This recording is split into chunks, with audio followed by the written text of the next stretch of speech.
Okay, hello everybody.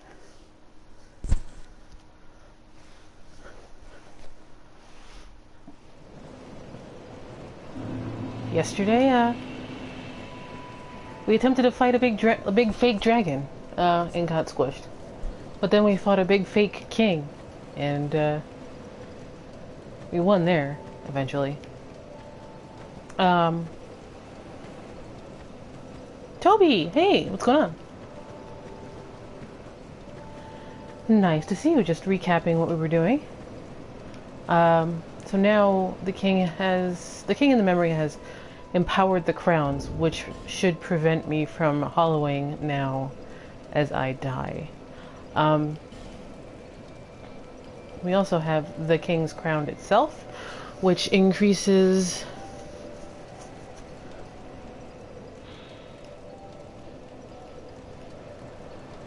the following stats. Magic defense, which probably makes sense because Vendrick's brother, Aldia, was a magic dude and their family were magic dudes, but he apparently wasn't. Fire defense, because obviously. Lightning defense, because also obviously. And dark defense. It decreases just regular physicals.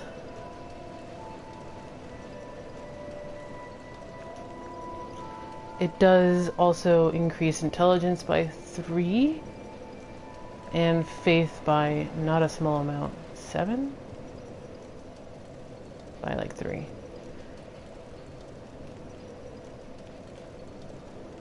For this build, Sunken King is probably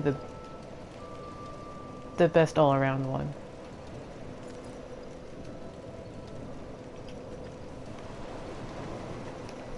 So let's go grind our head against Alonne, I guess.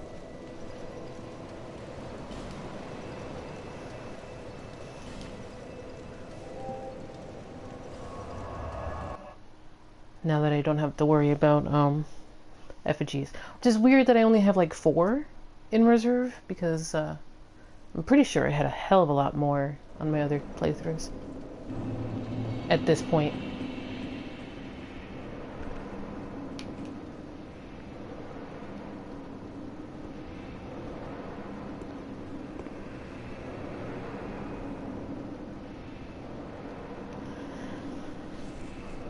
What's going on, Toby? I just about died laughing today. I was watching Ian B start Shulva, and he completely, utterly missed a mechanic. And, like, he went through pretty much most of the DLC's PvE without dealing with that mechanic.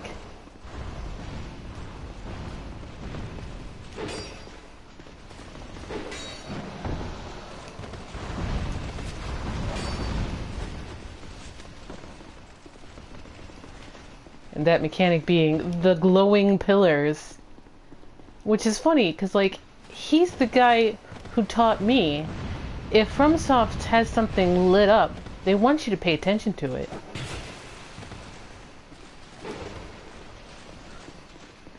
So, I just about died laughing today.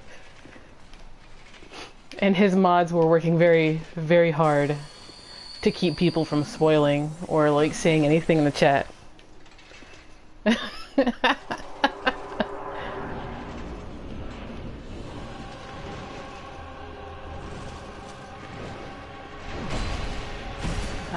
shouldn't have gone for that.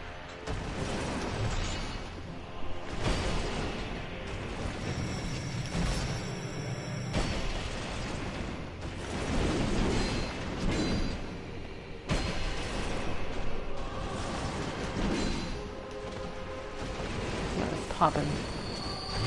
Ah, dang it. Yeah, that was not. Yeah, sometimes we miss the most obvious things. Alonne pretty much knocked me out of my timing as soon as he hit me while I was trying to heal. Ah, life gems are so slow!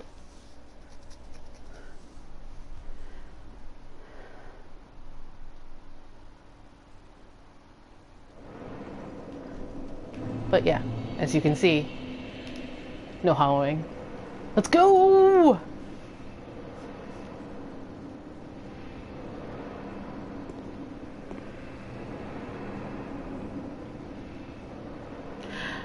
Estus is a lot faster.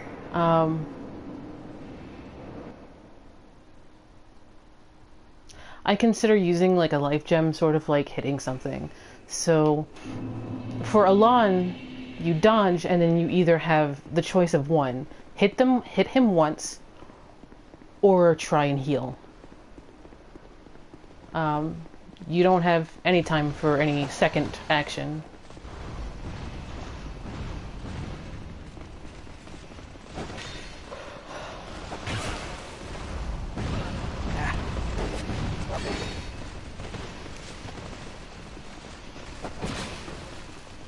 Oh my god, Magic Pixel.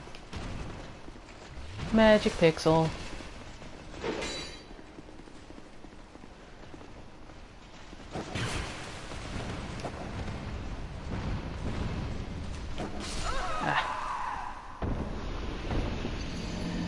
Yeah, that's pretty much the method in my other fight.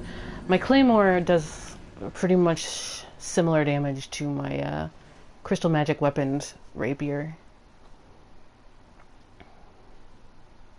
The problem with it is it requires pretty much sustained excellence the entire time, and it's like a 6-minute fight or something like that. It's a bit like Madir, actually. Same sort of stamina, sustained excellence kind of thing.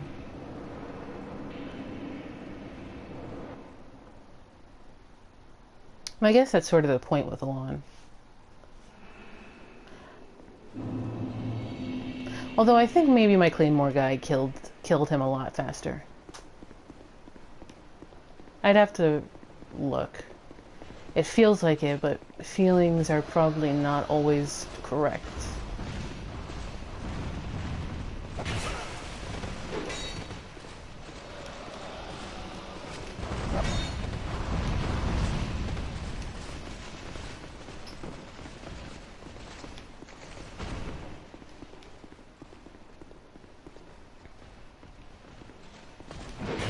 Yeah.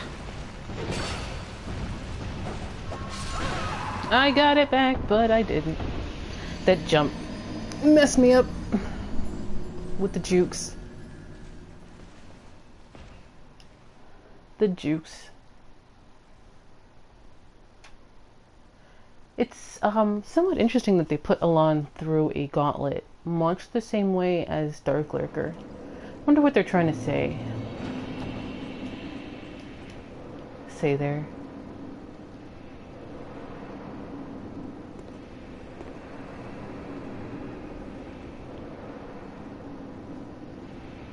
I think the actual problem I had with my Claymore guy was I kept thinking I would dead angle like in Dark Souls 3 or like Bloodborne or something like that, and you don't.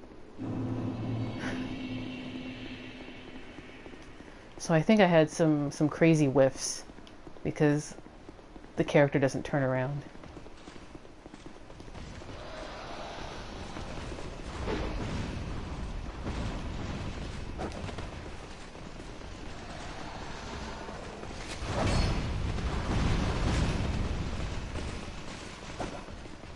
Yeah, it's the tracking is not there. It's like if you think it's gonna dead angle, it's not.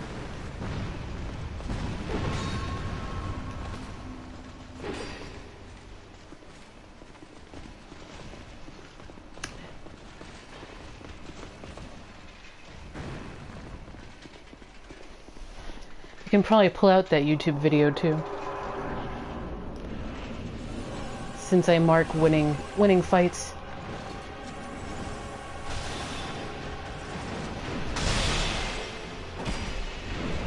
Yeah, homing crystal doesn't really work for this guy,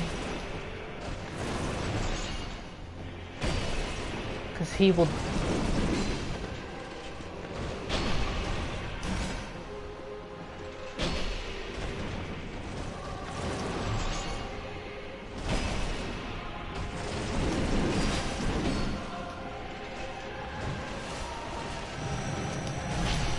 Dang it! Thought I was out of that.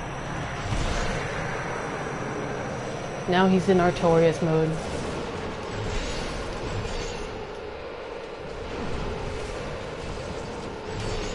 Now I just gotta survive it.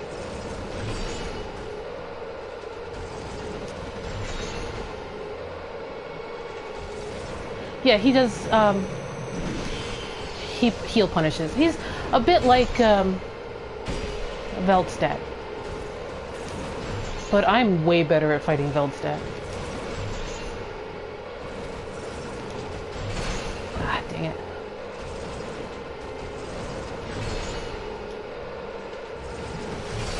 Yeah.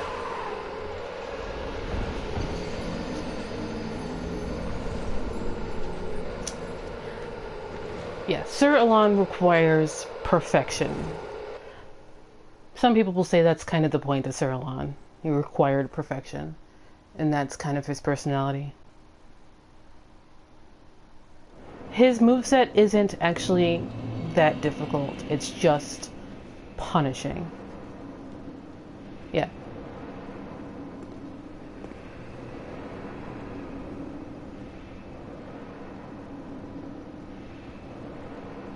Plus, his dodge timing is actually a little bit sooner than you think it is.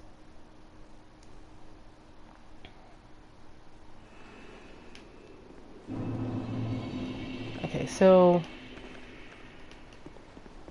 homing soul magic is not going to be a thing. I might actually switch my magic around.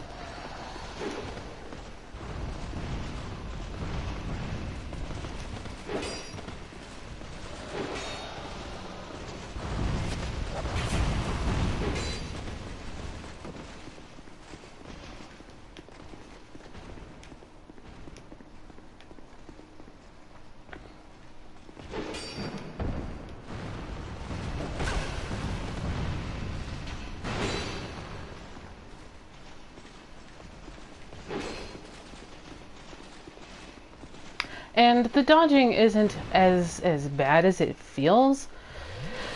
His knights have very similar dodge requirements.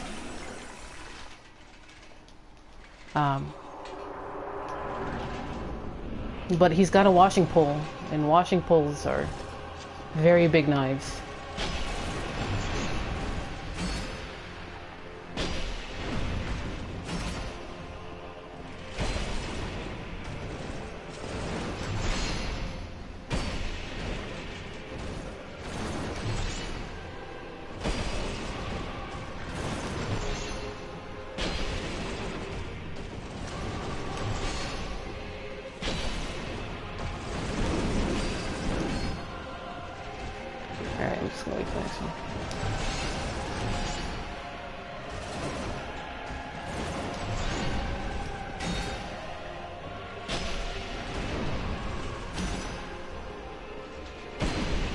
No.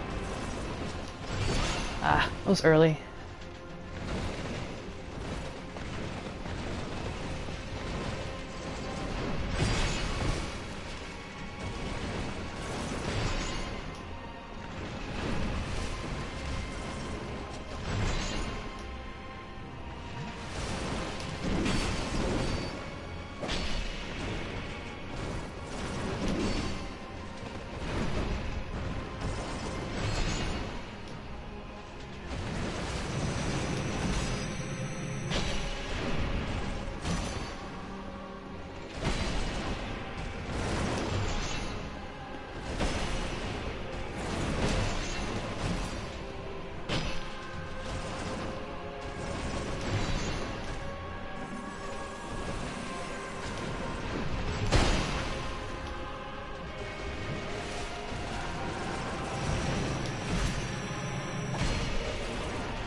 I'm just going to regain my stamina.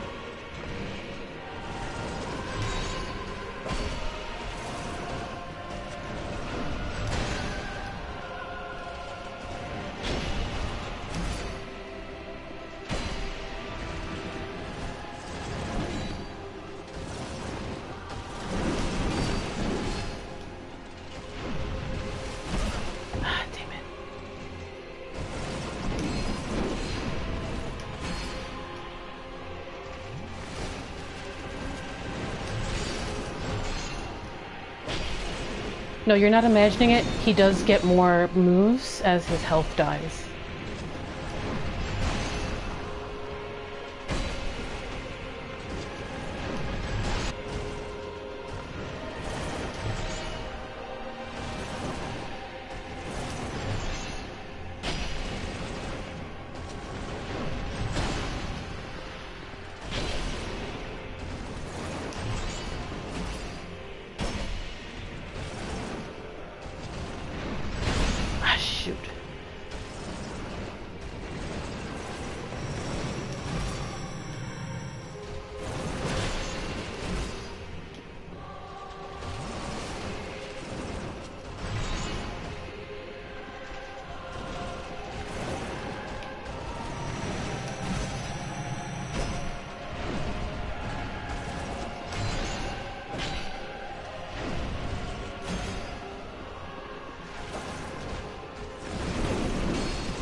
Yeah, that's... You dodge once, you either have the choice to either heal or hit him. You cannot run because you need to super conserve your stamina. And it's like, it's a dance. Dodge once, hit him. If you miss, wait. I was a little greedy at the very end. Because I knew, like, I had a vague sensation, because, like, I don't really pay attention to the health bars, but, like, out of the corner of my eye, I can see, like, he only needed, like, 3 hits left, so I took a gamble, because I was at full health. So, this might actually be the very top. Because you might actually be a bit higher.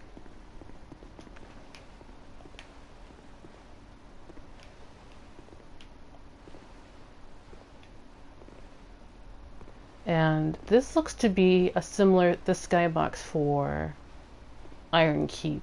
I'll go back to Iron Keep just to like show this off. But you can see Brume Tower from Iron Keep. Hey, Kill Illuminati.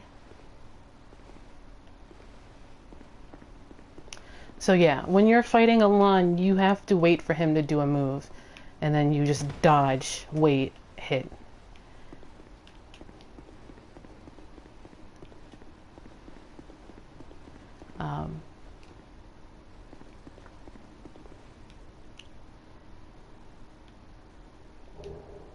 You get the last Smelter Wedge.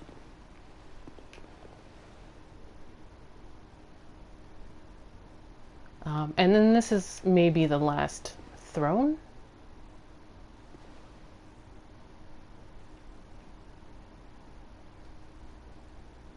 It also isn't really ostentatious at all. It's got lion-O's, but it's generally a normal-sized throne. Visions of Pyromancy, Tri-Rear. Yeah, the Visions of Pyromancy is because of what Nadalia's soul will give you once we get it. Oh yeah, this is a memory and I'm still not through yet. Just checking out bricks.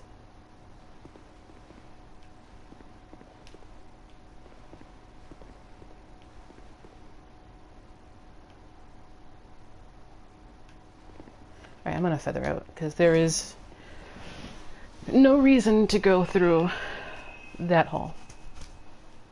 Interesting that Nadalia sticks her last wedge in a memory of maybe a memory.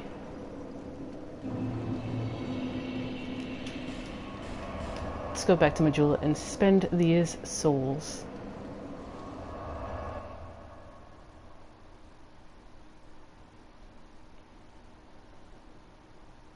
Oh man, HunterM is gonna hate it that I've already went and beat Alonne in the first 20 minutes.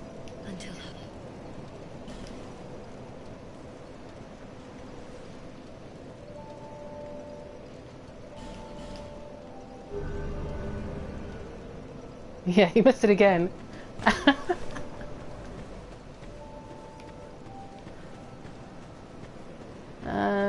26k. Can probably mess with that. So, what do we do with that last Smelter Wedge?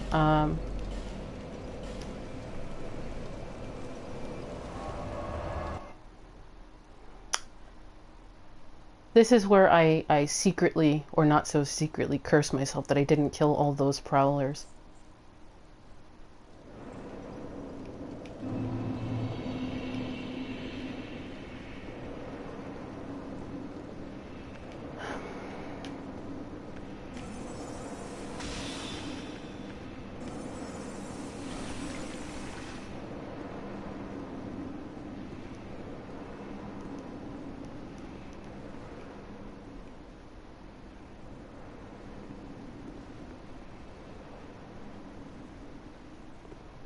I'm not quite sure what Prowlers are, to be honest.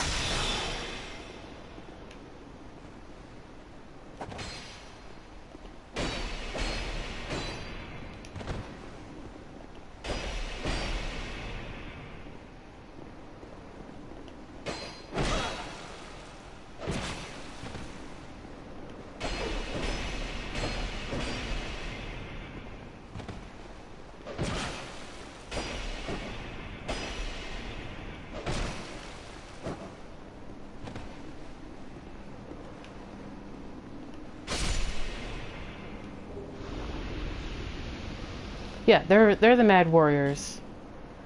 I farmed them a whole heap for the Bell Covenant stuff, because if you run through Belfry Sol, they might have a chance of spawning instead of a real person, and they have a chance of dropping the Covenant item. So I farmed them for a good few hours.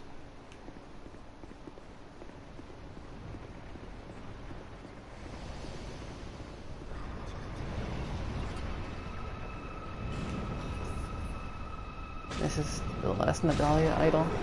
It should be anyway.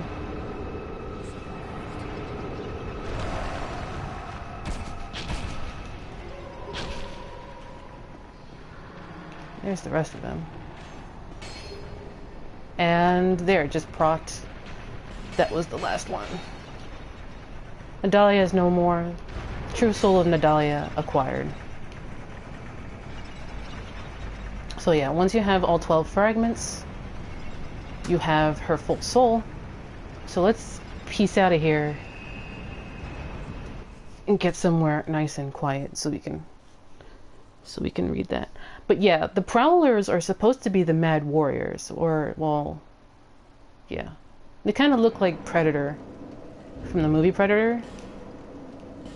Yeah. And as you can see, her soul got moved from, like, down here to up here.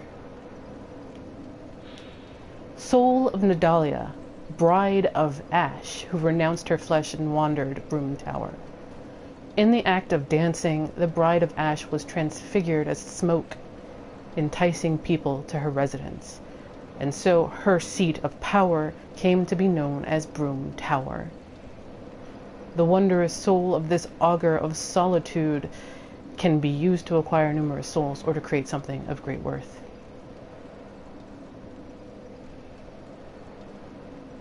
And since we picked up the Mad Warrior armor, was it that?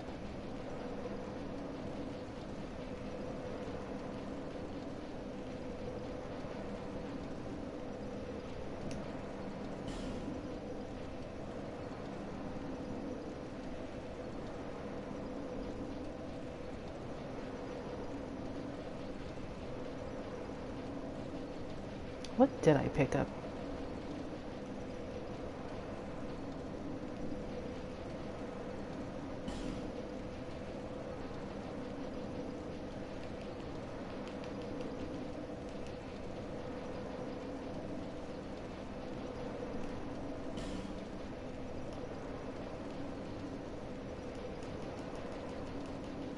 There.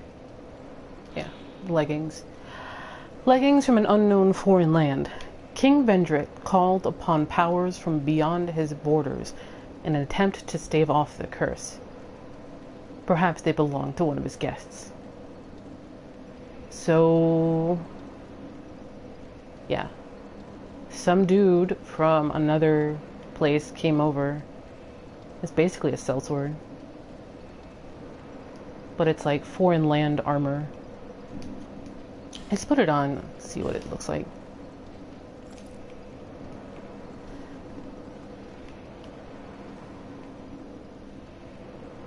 It's so weird. It's like jeans.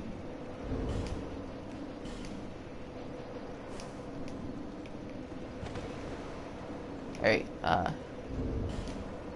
Nadalia Soul. Why did I do that? Hit triangle, didn't I? It might be Straid?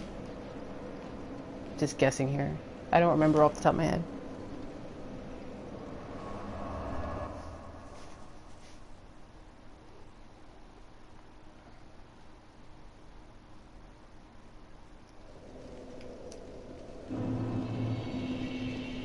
You.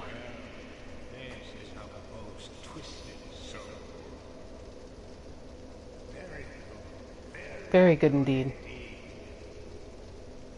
Prepare to peer straight into the heart of magic.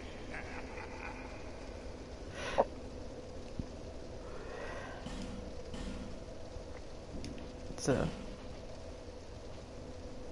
yeah. It's Outcry.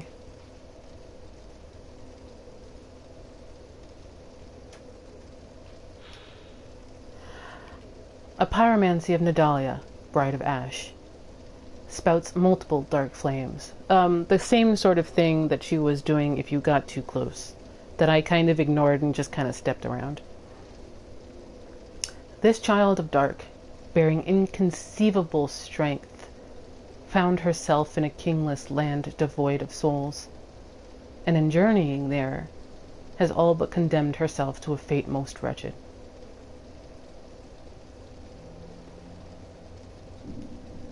She's and as we remember, or like recall, she's an augur of solitude. So in a way, she did find her perfect match in not finding her king.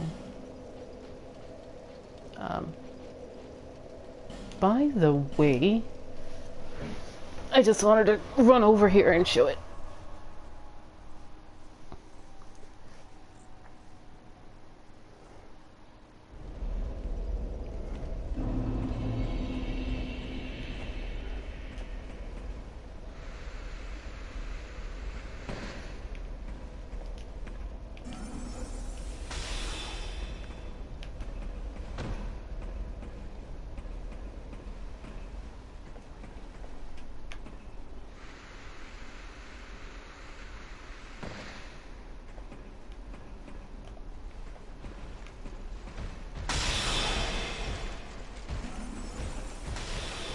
Ironclads really don't like magic.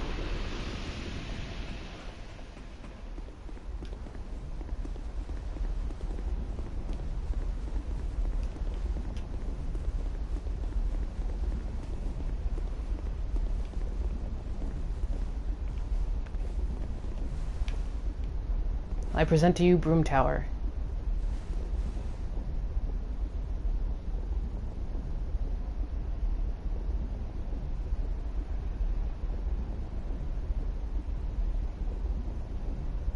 It's a super low poly version, but this is Brume Tower. Or what's left of it anyway.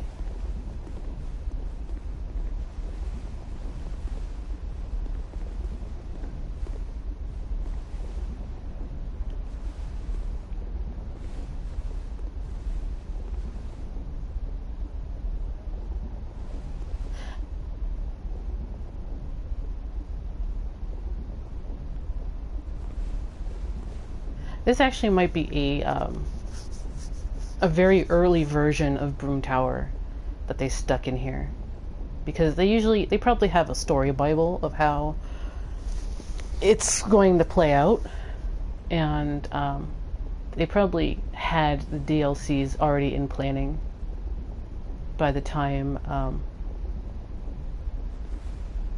they were dealing with these patches, or by the time Dark Souls 2 was released or something. I'm not sure if this is in vanilla, but yeah, this is Brume Tower.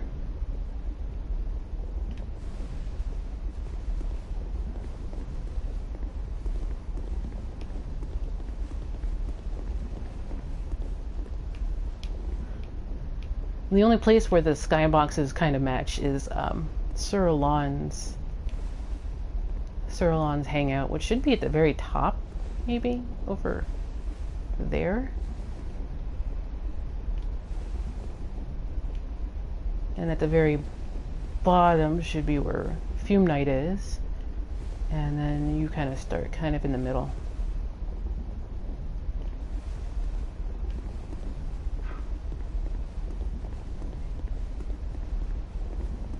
I think that's like the only DLC where you can basically see the DLC way before you even know of it. Like not the entry point, but like, yeah. I would bet that the Iron King came right before Vendrick's era or epoch.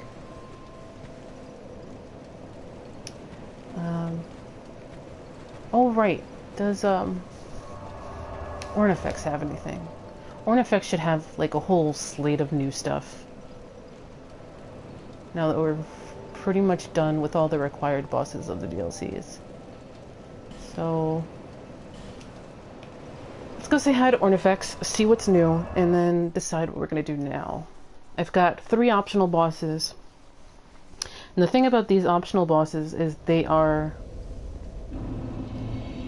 geared towards multiplayer. I mean, you can do it by yourself, I have, but like they are geared towards multiplayer.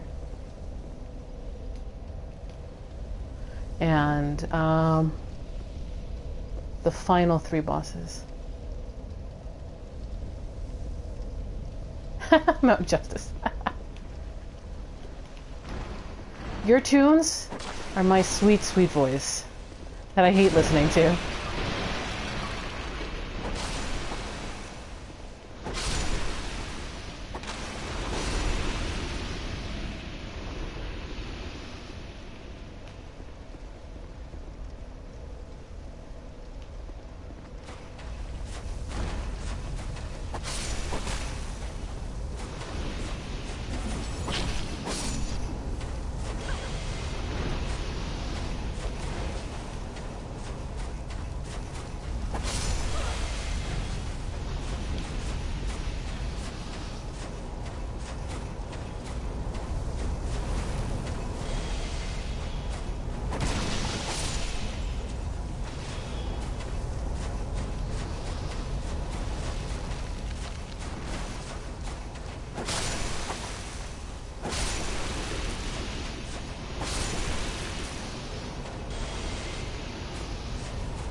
Rude.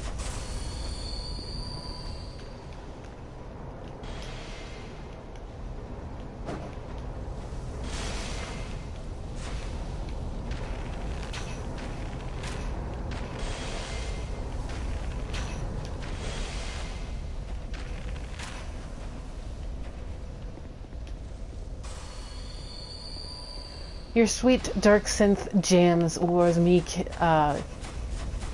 killing off Sir Alonne.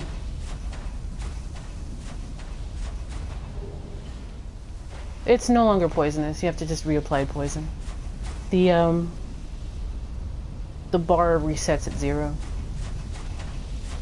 But poison is so freaking powerful in this game, it's ridiculous, that for most things that are going to get poisoned, you need to hit them like 4 times, and that's about it. There are some enemies that require more than that, but it's pretty rare. The rule of thumb is 4. It's ridiculous how powerful poison arrows are in this game. If you provide a wondrous soul, I will create one thing of your choice. I require no payment this time. It is my way of saying thanks.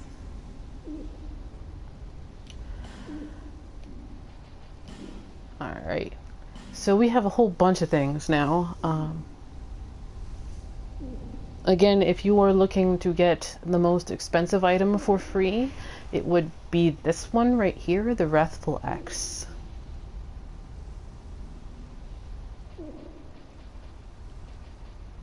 Especially important if you're trying to conserve your soul memory.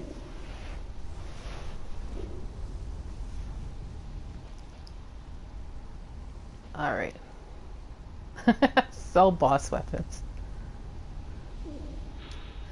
This is the Fume sword. This is the offhand sword of Fume Knight.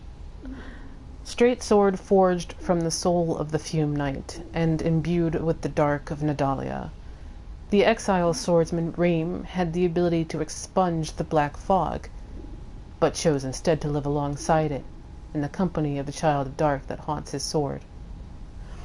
So a bit of Nadalia lived in this sword, or maybe it's Fugs that she lives inside. So that's kind of funny, you know. Gives a new spin to maybe Sorg, because Sorg probably did not have the ability to expunge the black fog. So maybe Nadalia is actually controlling Sorg. Who knows? Anyway.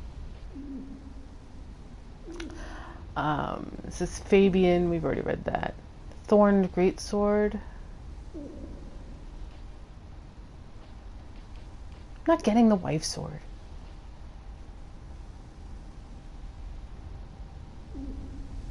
Yeah, it's pretty much a dark buff. Hold on. Yeah. Hide item info.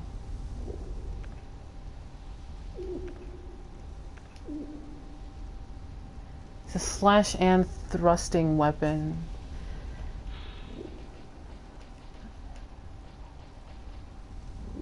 Jeez, that counter.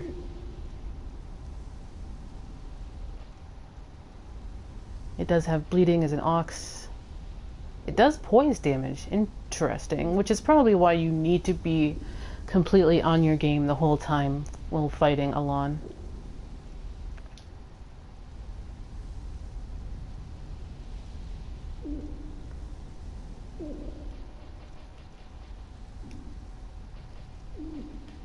Let's see here. Soul of the King. Apparently this is really disappointing.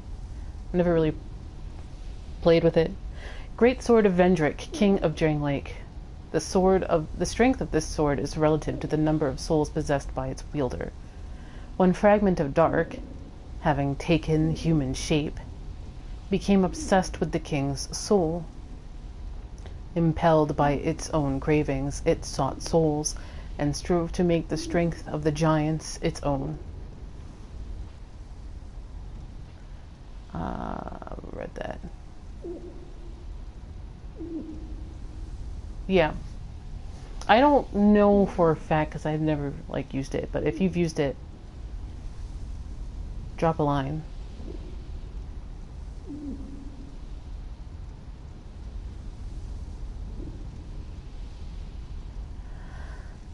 I just want the Holy Moonlight sword. I'll just be happy with that. King's Ultra-Greatsword. An Ultra-Greatsword forged from the soul of King Vendrick inflicts heavy damage on enemy armor. Isn't the next game Armored Core 6 anyway? Only the king knows whether the depiction of the queen is a resentful mockery or an affectionate exaltation.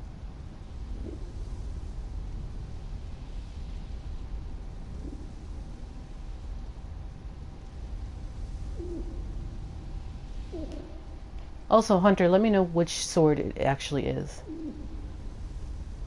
that you want me to pick up. Ultra-Greatsword.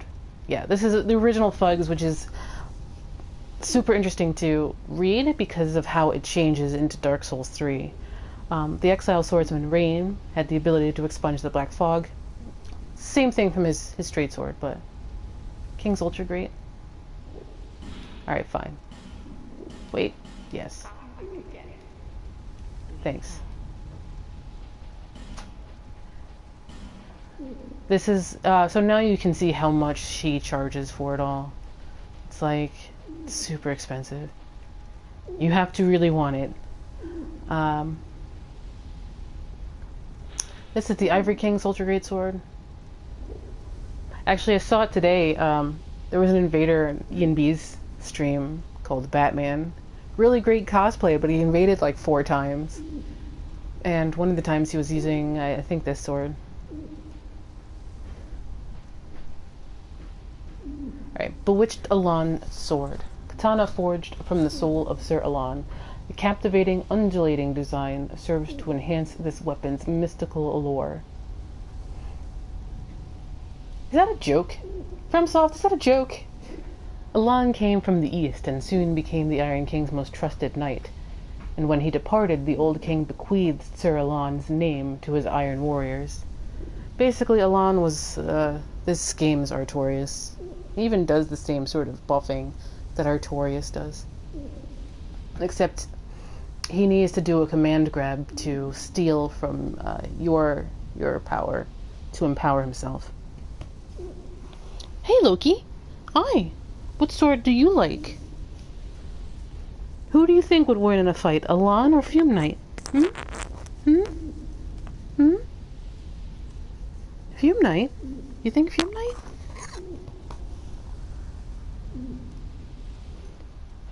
Let's see here, what else is there? Sacred Chime Hammer is from Belstedt.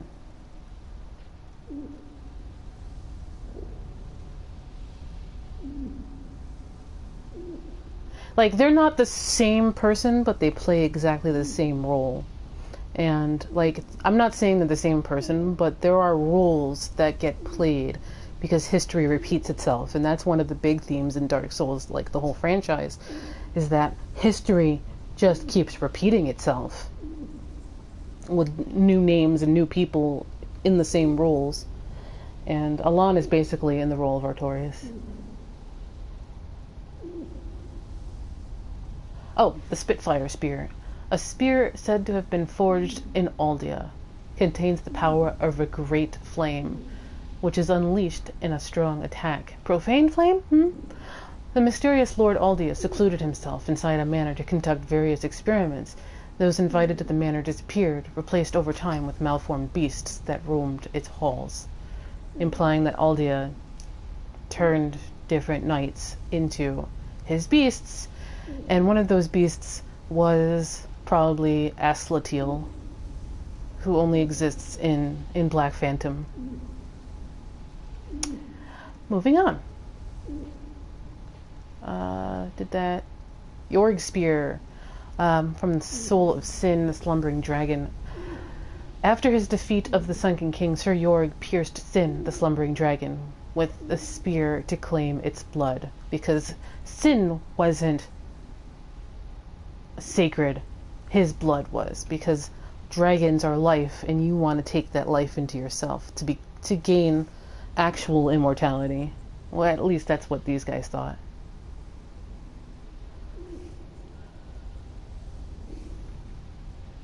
But Sin immediately awoke, spewing a poisonous fog that blanketed the city in death, and Sir Yorgh disappeared into the eternal sanctum. Chime of Screams, which is the other really cool thing from Nadalia, if you don't want her pyromancy. This is a faith thing, which might actually be good for my faith build. Sacred chime forged from the soul of Nadalia, Bride of Ash. Nothing appears sacred about the frightful design of this chime, but it does have the benefit of raising one's faith. The oozing frozen iron forming the bell seems to anticipate a scream.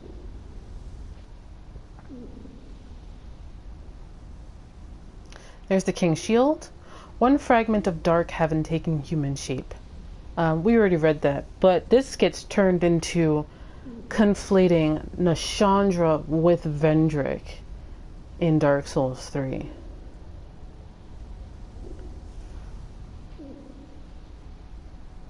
You're not wrong about Yorgh being an idiot. You're not wrong. See if there's anything else.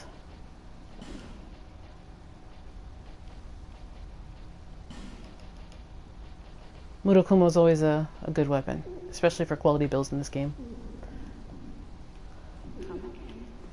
Thanks, Ornifex. I'll be back to burn souls later on random things. Because I don't live in a barn. Everything should be gone, so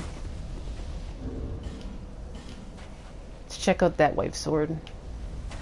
50 strength, jeepers.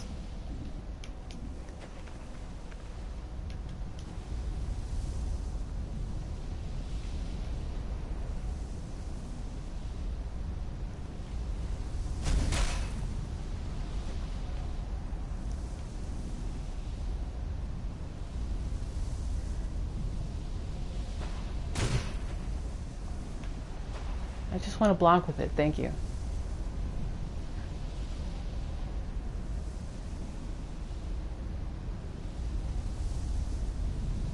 Wait a minute, is this two-faced? Is there the normal woman over here and then like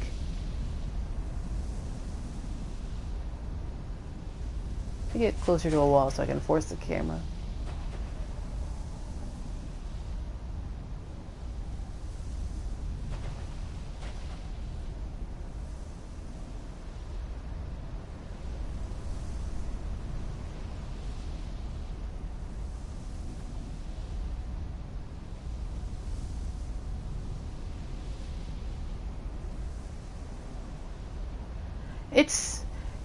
It's a really nice Valentine's Day gift from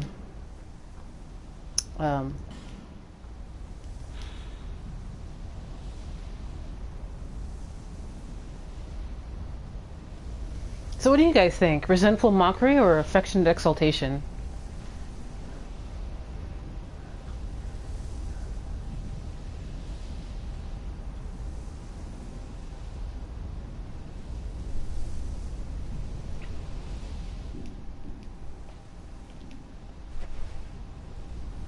Does this even look like Nashandra? I'm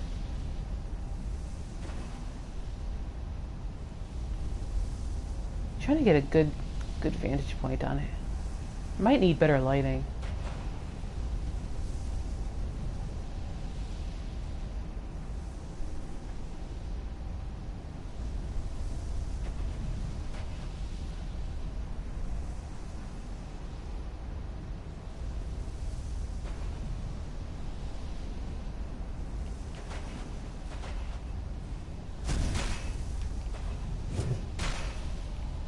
That's a...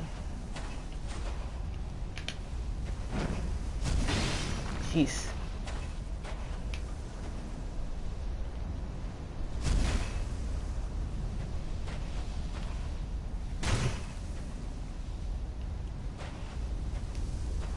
I can't even backstab, jeez.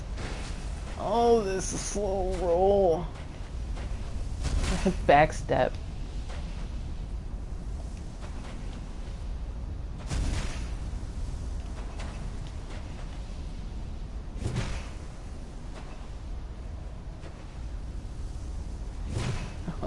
The slow moveset, oh my god.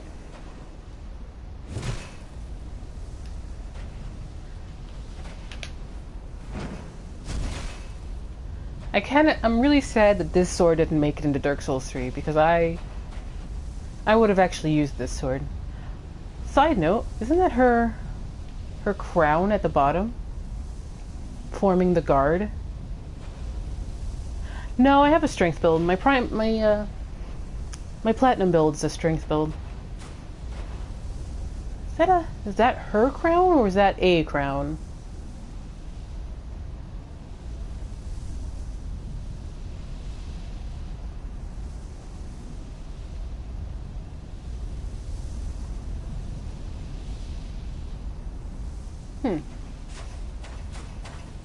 Yeah, lack of points.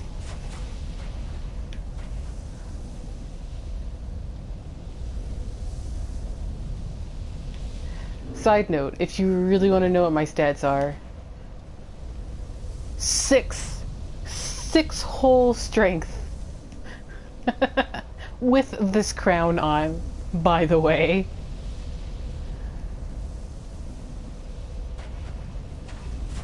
Wow, Three's Company reference.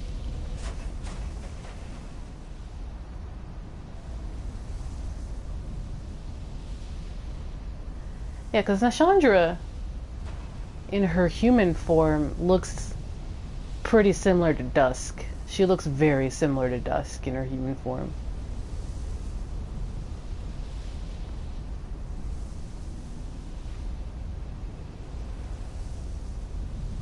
Yeah, it does look like a boot, doesn't it? Let's go to Majula and get some better lighting, or different lighting.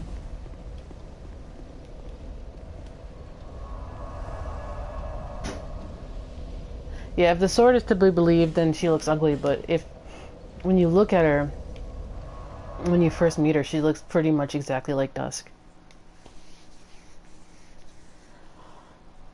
Take that as you will, by the way, that she looks exactly like Dusk. So in this lighting...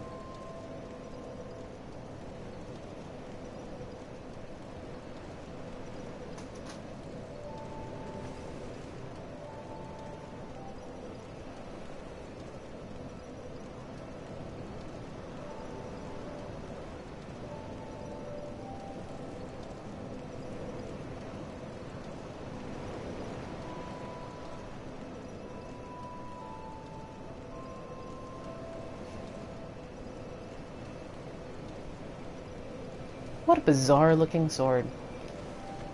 Hey Emerald Herald, check out my sword.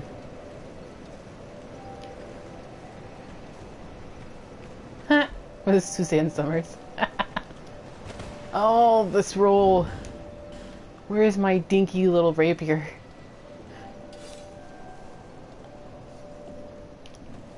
Ah, freedom. Freedom of movement. Alright. Main level.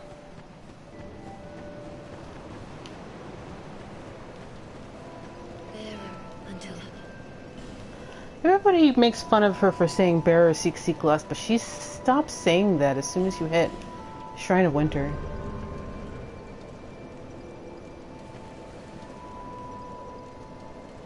Yeah, well, HunterM, that's why I thought initially that it was two-faced. That, like, you see the human side on one end and her true form on the other. Does it very much look like that? Alright, what do we have left? Nothing here. Nothing there. Nothing there.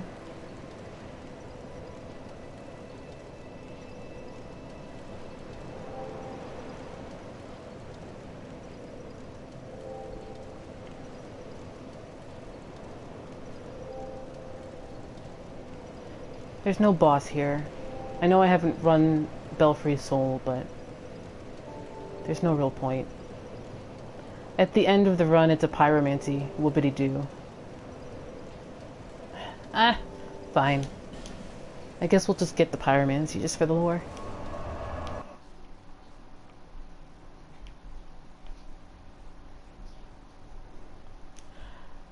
I wonder if they made the sword to be reminiscent of why they put mermaids or maidens on the bows of ships.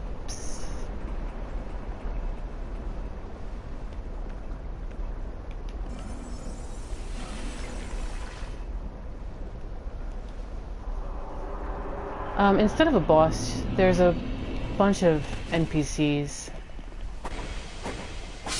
And there's Zuli.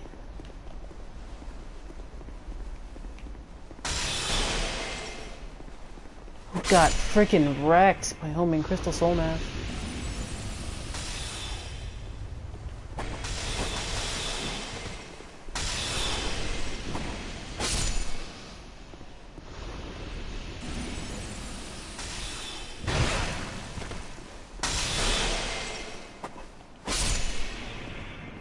See you later, Guts.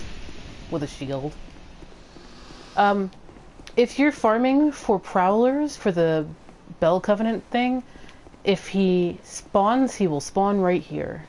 If he doesn't, peace out.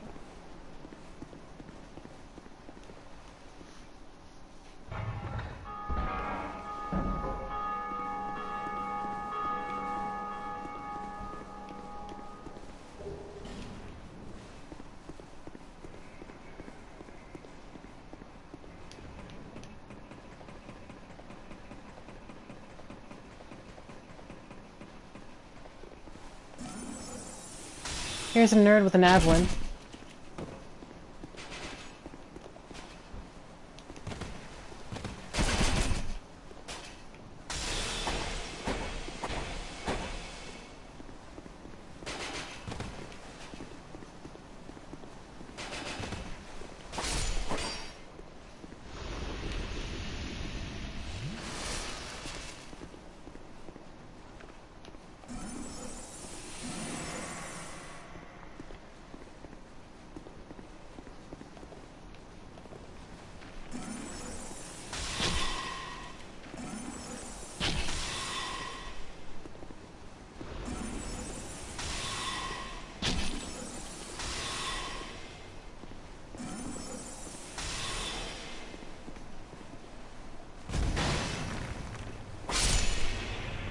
Nerd.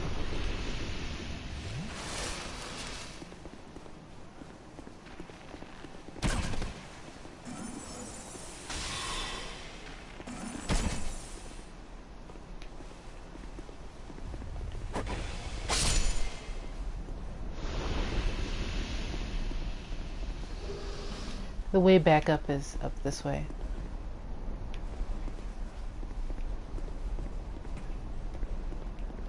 Here's your reward for running this gauntlet. Immolation.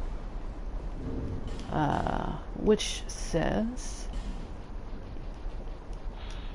a pyromancy that creates a coating flame, allowing the caster to incinerate nearby foes. Needless to say, this is a perilous spell that burns the caster while active. If a person is truly desirous of something, perhaps being set on fire does not seem so bad. Implying that the prince who really wanted the princess who held Belfry Luna really burned for her. Cue your Dark Souls YA romance.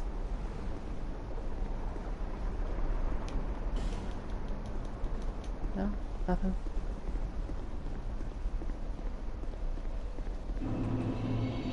And you're back in Iron Keep. It's just a big circle.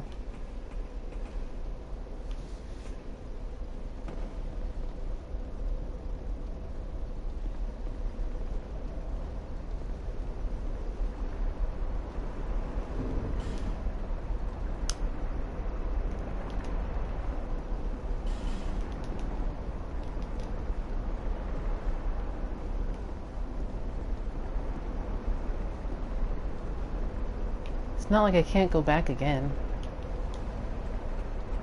Jeez.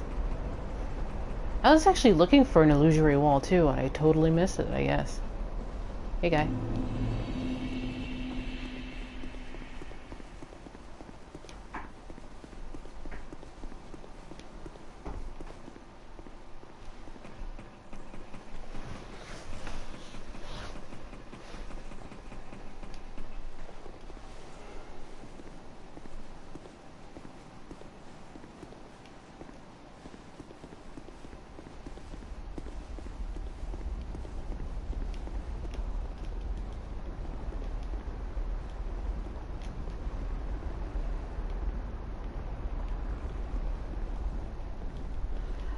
They really wanted people to buy that spell off of Straid.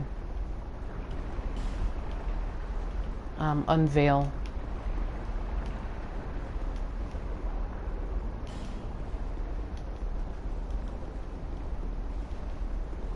Yeah. Like, it's... Dark Souls 2 is a Kingsfield, basically. Wearing Dark Souls 2 clothes.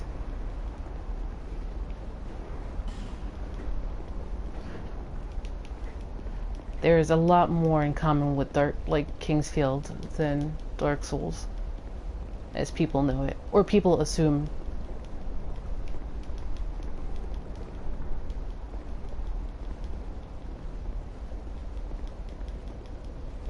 Man.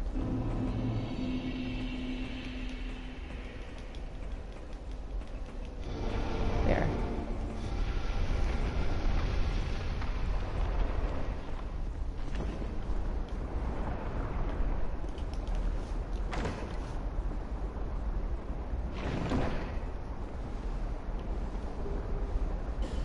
Yeah, and he's wrong, because Dark Souls 2 is basically Kingsfield 4.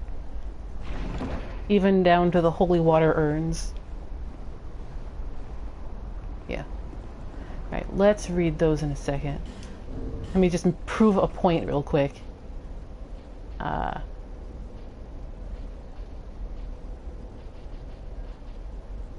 soon as I find it, anyway. Or did I, like, not buy it? Yeah, it's on Targaray. Anyway, yeah, holy water urns just say, hey, Mirror had this well, and it used to be really spiritual, and then it got mired in war. Kingsfield 4, your base has a Zelda sitting at a well where you heal because you used to heal with holy water.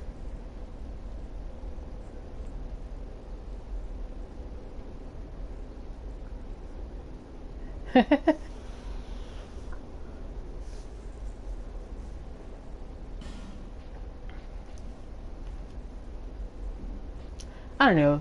Kingsfield is bad in a great way. Black Knight Greatsword.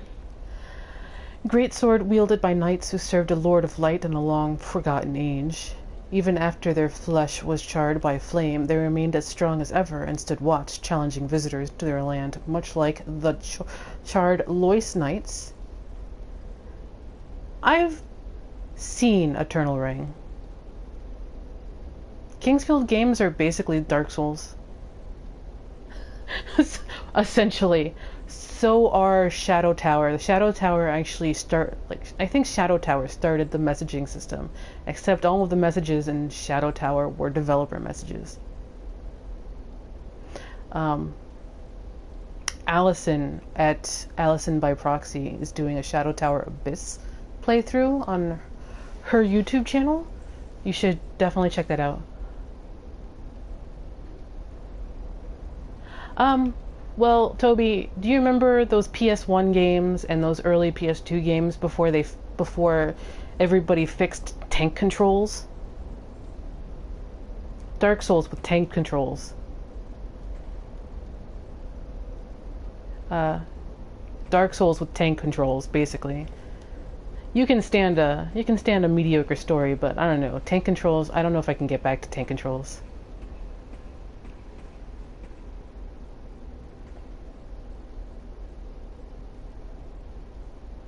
Lobos actually played, I think, all of the Kingsfields that he could get his hands on fairly recently, too.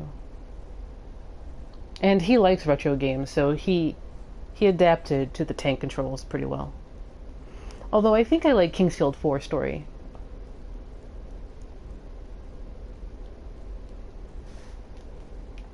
Yeah, I think I can handle it, but I'm not sure if I can. Even after yeah. Black Knight Greatsword, the Silver Knights are basically replayed by the Lois Knights in Dark Souls 2. What else did I pick up? Spirit Tree Shield. The Grand Spirit Tree Shield. Shield of the blue spirit tree that, and is said to possess divine powers, appears in the allegory of Quela, god of dream, and can deflect spells by parrying. Once there was a boy who was easily frightened until the talking tree of Dream World transformed itself into a shield to protect him. That's a game I kind of want to play. What else did I pick up?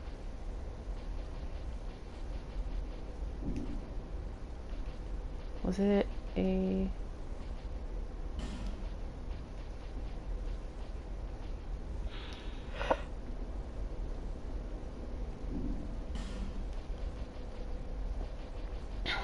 Not sure what else it was that I picked up.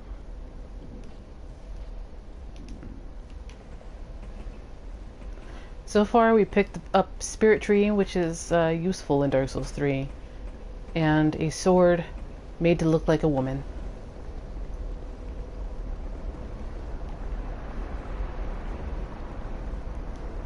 Let's keep going. Dun dun dun dun dun dun dun dun.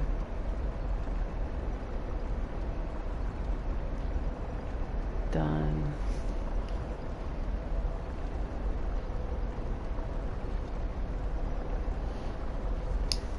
I know what's missing here.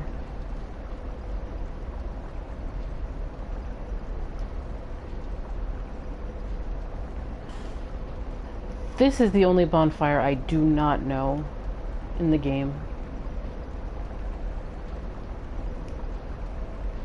Oh yeah, I did miss the old sun ring because I couldn't lock onto anything in here. So let's go get that.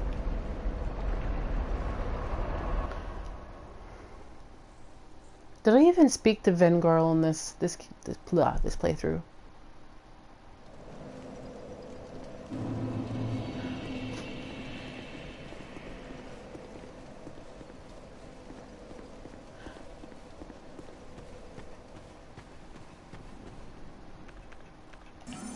Because I can lock onto things now. I'm just gonna buff up.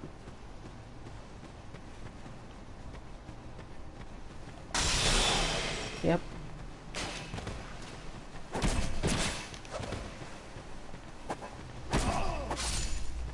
Jerk.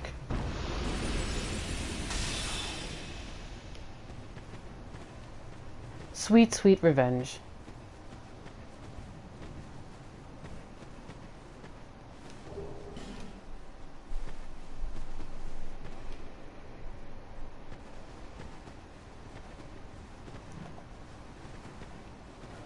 Yeah, I see you.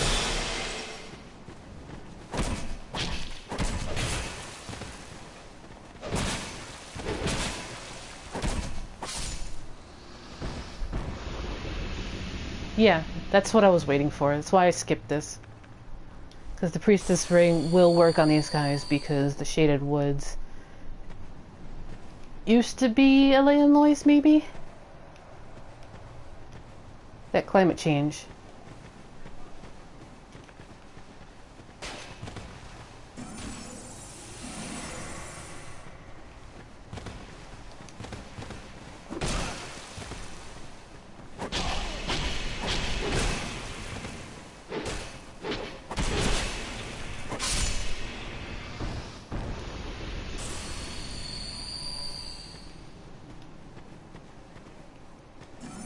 Whoops, wrong weapon. You can hear the trees.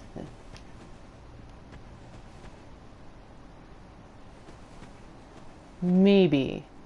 Like, Aleum Lois is... Let me back up a second. How many of you guys actually read The Giver? By Lois Lowry.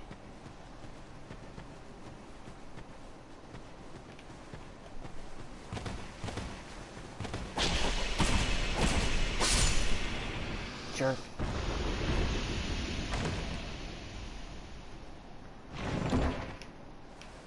Aleum Lois kind of reminds me of that. Like, you have this more or less perfect biodome, and then you have this wasteland of nothingness outside of it. Aleum Lois kind of reminds me of the place in The Giver.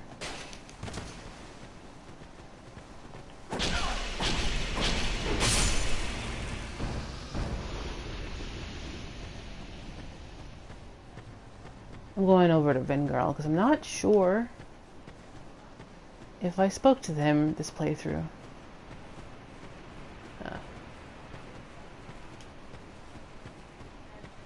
So it's hard to know where Aleum Lois actually is, considering when people wanted to leave Aleum Lois, they got expunged and then eaten by a couple of cats.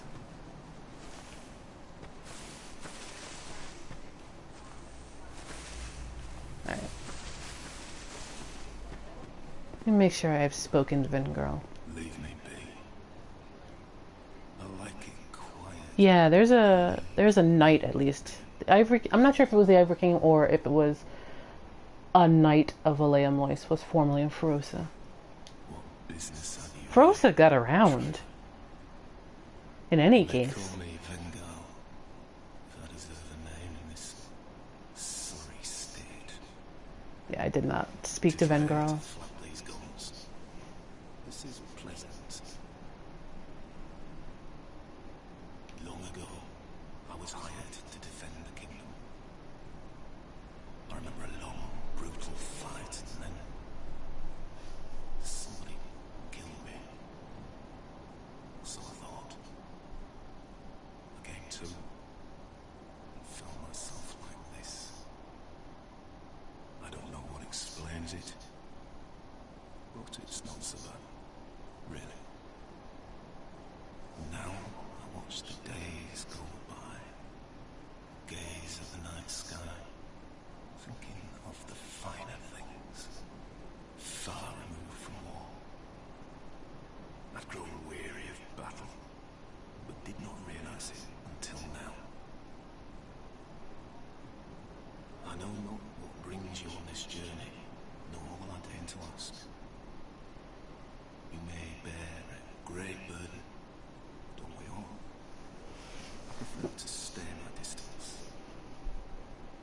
But I want to warn you of something. My body. While we're here, we'll go kill the body. See visions. My body. This is probably one of the better changes in Scholar. My body wielding my sword, a sword forged only to kill. My body will show no mercy. If you see the wretched thing, stay far away. I learn new things every day. Things never learned in battle.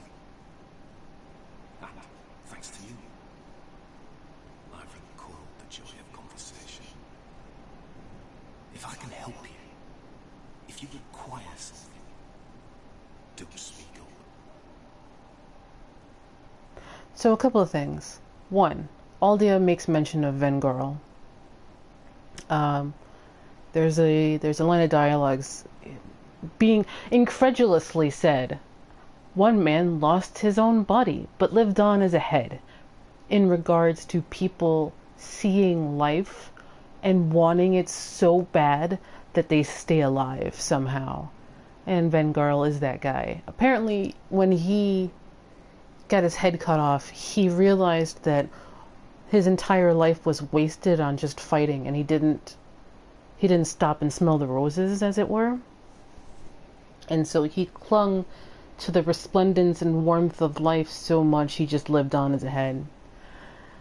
Side notes, he is in a cornucopia of other skeletons and rocks held on by a Guinevere statue kind of thing.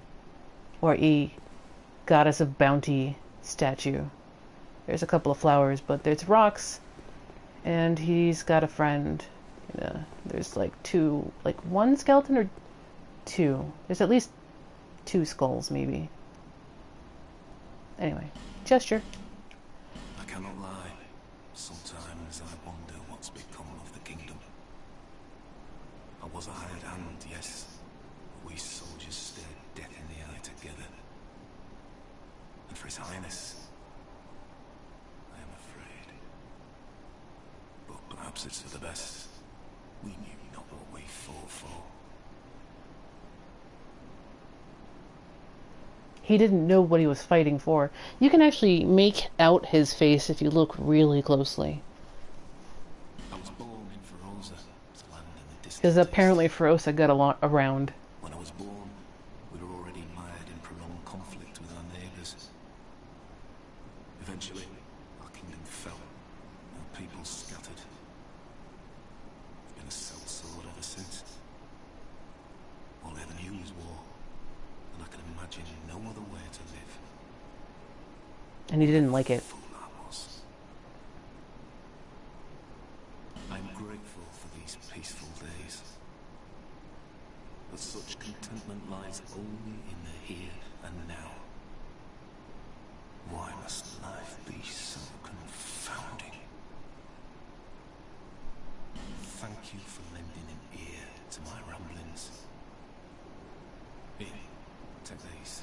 I've no use for them. Go along. Resume your journey. Thanks for your head. Also, he's worth coming here pretty early, especially if you're a strength build, because you can grab a claymore or a greatsword. He's got magic barrier. He is also your source for gold pine resins and destructive great arrows. But really, pine resins. Gold pine resins. There's so many gold pine resins. I'll just buy a couple of those.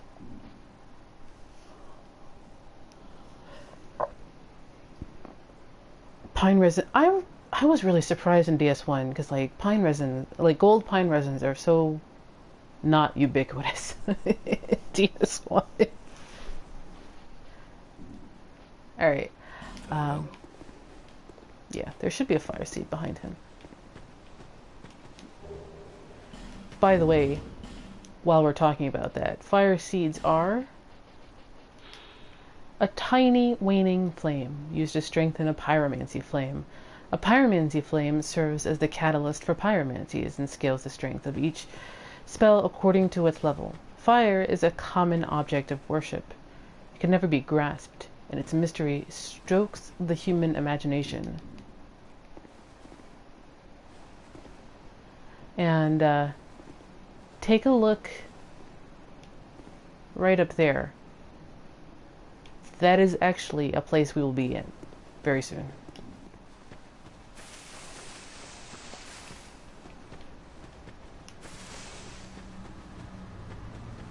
Oh, right. You know what we didn't read that I got and like completely forgot about?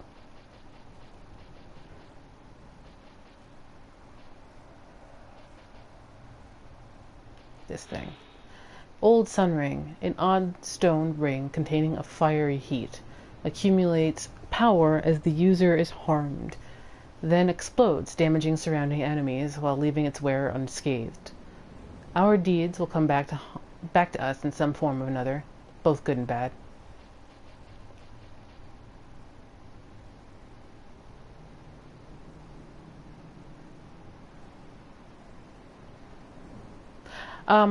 Northern and Southern ritual bands. This is probably actually the conclusion to the prince and princess of Belfry Sol and Luna.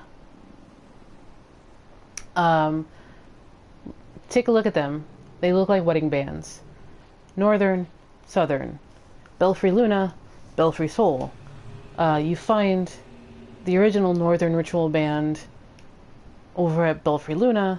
You find the original Southern ritual band, I think, near Belfry Sol. I could have those completely reversed. Anyway,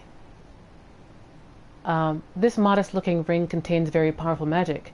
To imagine what unspeakable deeds were performed to create such rings, one need only to recall the cruel fate of the residents of Aldea. Hey, guess what happened to the residents of Aldea? They got turned into monsters. The prince and princess who ran Belfry Luna and Sol got turned into the northern and southern ritual bands, respectively.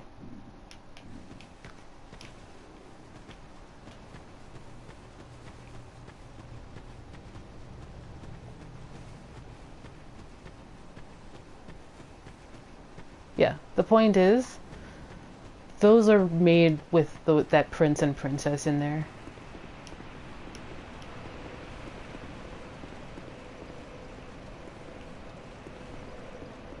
And it's Aldea's cruel irony that he made them look like wedding bands. Because he's a jerk. What a jerk.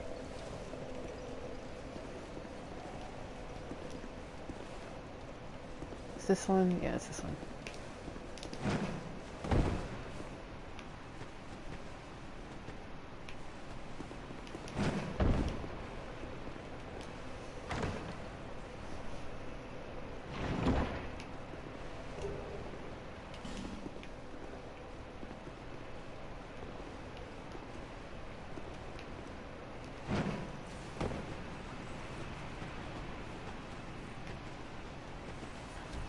It's another reason why I think he was super jealous of his brother.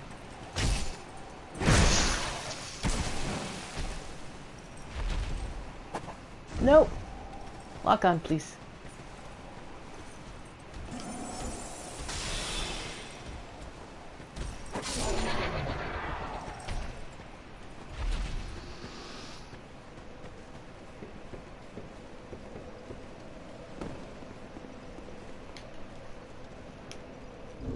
We picked up the halberd.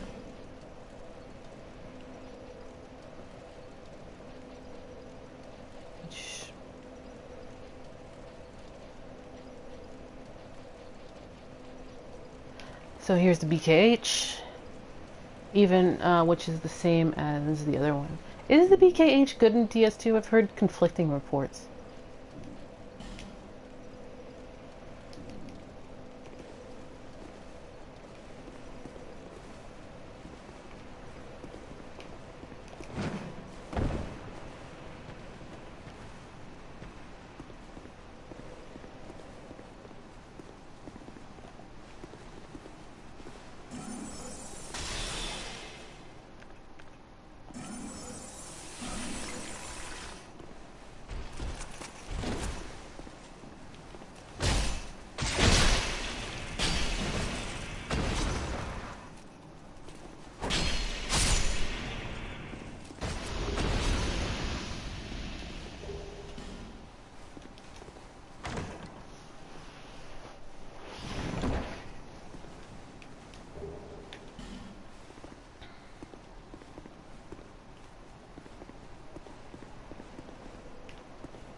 Hey look, it's a body without a head.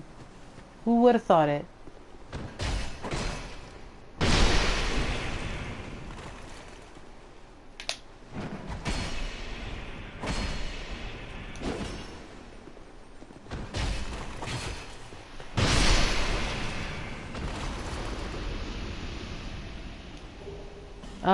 As I understand it, in vanilla, his body is like hanging out by the Lost Sinner's primal bonfire, which doesn't really make very much sense.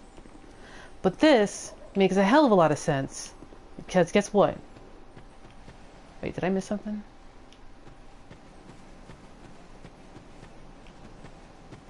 There's Vengarl. There's the head, right there.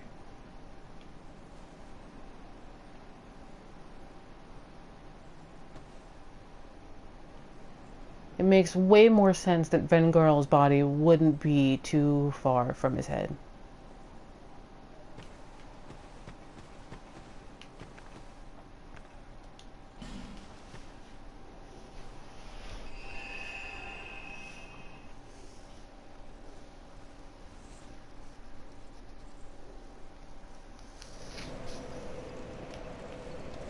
Let's go see what Vengarl says. Yeah, it's probably trying to find his head. Exactly what I'm thinking. It just makes more sense that the body is here instead of out there.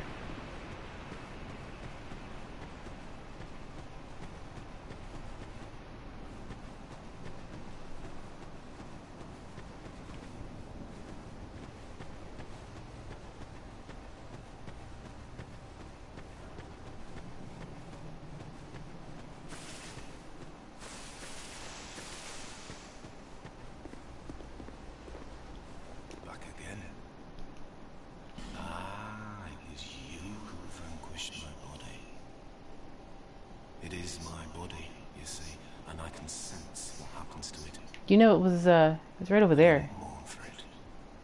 Good riddance. If you wish for help, summon me and rusty in battle. We will fight by your side. I cannot lie. I was I. Okay, this is all. I was born in Feroz, but All repeats. farewell. See you, Vengirl. I'll see you in the Liam Lace.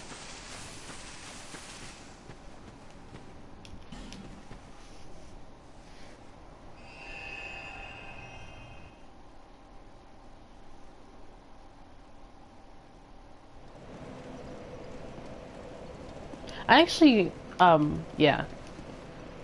He's a champ for tanking the reindeer. Like, he's a serious champ tanking those reindeer.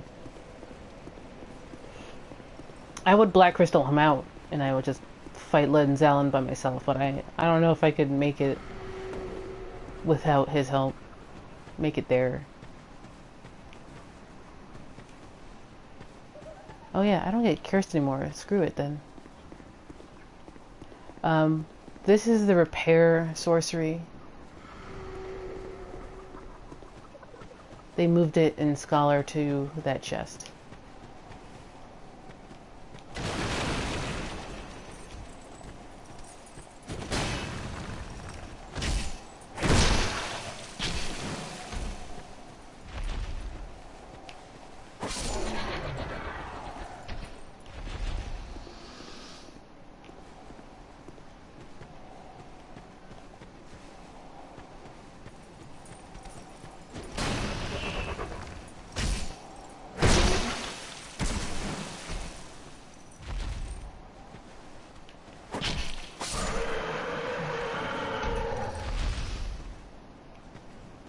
Nothing. Disappointing.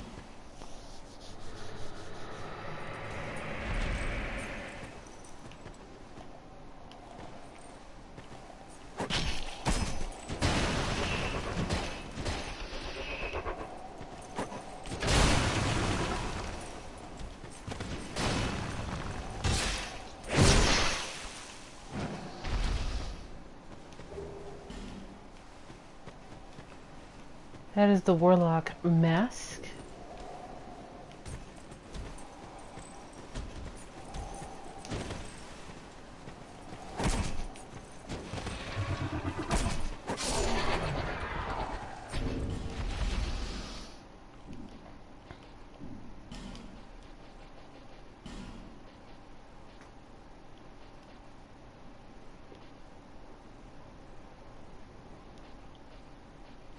This is this thing. Strange mask worn by Aldia warlocks. Once again, bringing Aldia into the Shaded Woods, because he probably created these lion dudes, or resurrected these lion dudes using Navlan's knowledge. Warlocks in Aldia gave rise to wicked things, and even cast forbidden rituals upon themselves. No one knows if they were born mad, or if their own misdeeds drove them over the edge.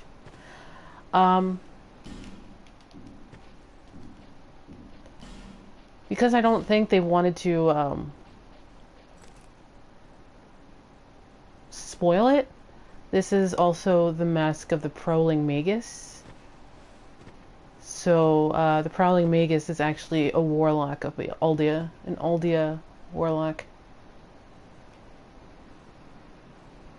Interesting that it is a demon mask, or a stylized demon mask, with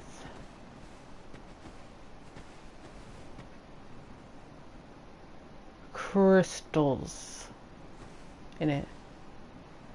The clerics are something else, but I think the clerics got twisted by the Aldia warlock. Yeah.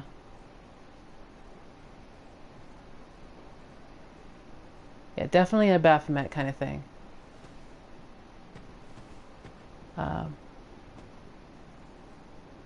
Probably crystals. So yeah, I don't think they wanted to, like, if you didn't get this, it spoiled that. by a boss name, so they renamed him the Prowling Magus.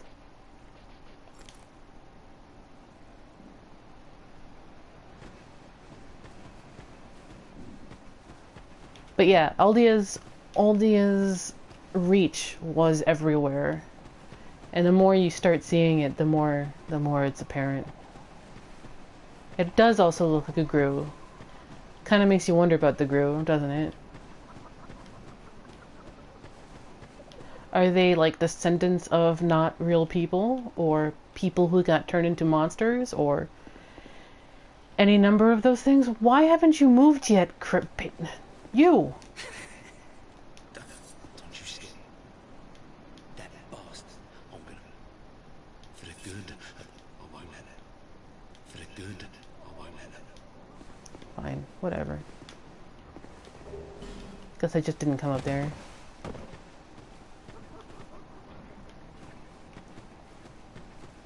I did do all this though, right? Yeah.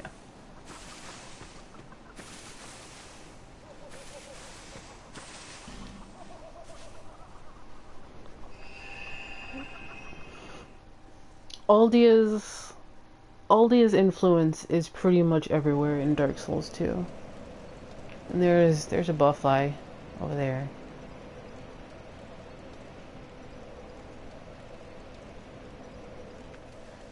I kind of wonder if the butterflies are like eyes of Aldia. Eat it, butterfly.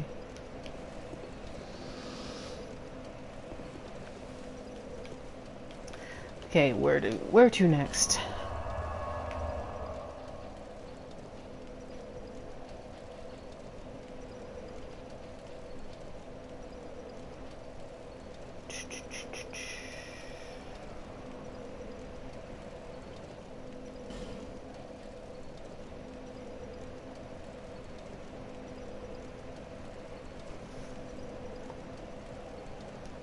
Did I get that last Black Knight thing from Brightstone? Maybe not. I'm not sure if it's gonna give us any new lore though. Let's go run over there. So I've got the 3 optional bosses, the 3 final bosses.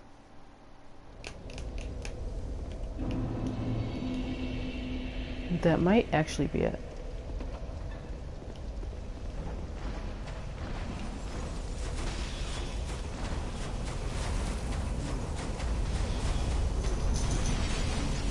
Loki's bored. Poor Loki.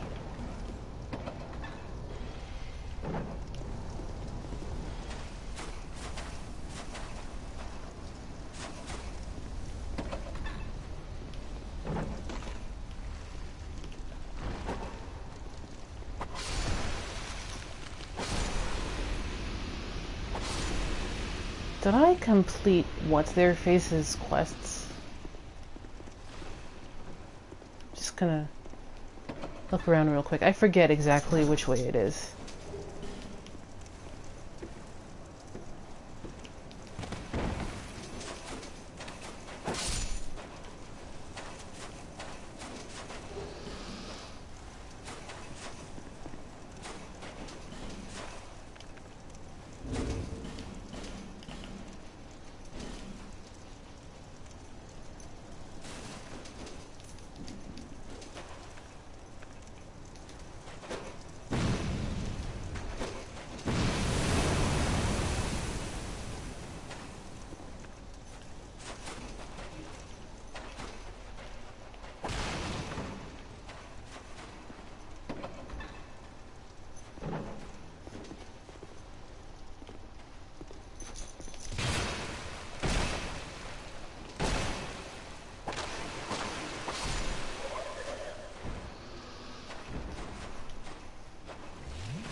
Alright, well, let's go over to where I'm gonna go and then see if I remember where that apartment is That should be a chunk in a slab or something like that.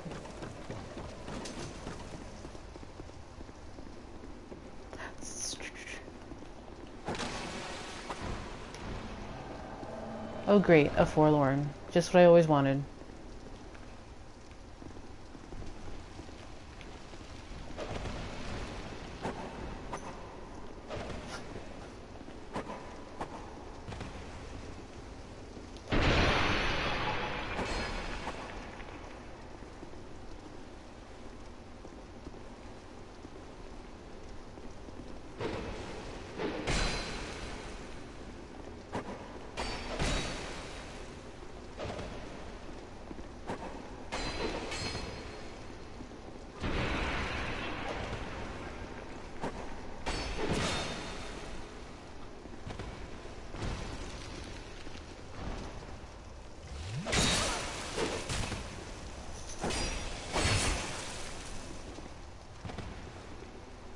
The spooters won't come to me as long as I'm holding a torch.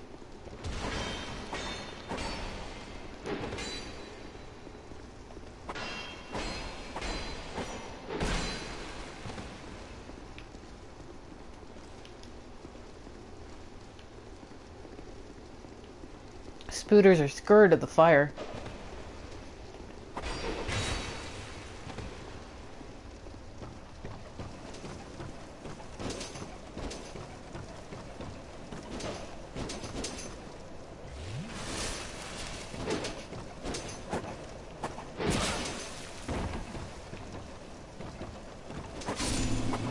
See ya.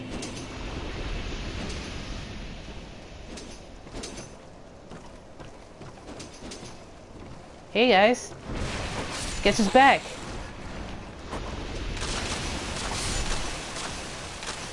Ah ha ha, look at that doofus. He's running around, running away so hard into the... This doofus. I'm just gonna watch.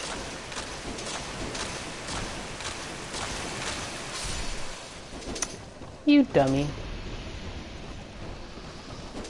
It's just fire.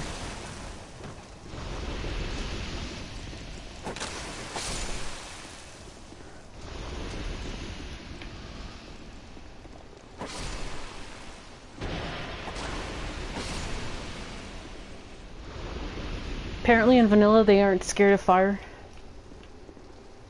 Yeah, they have skulls on their thorax. If you look really close.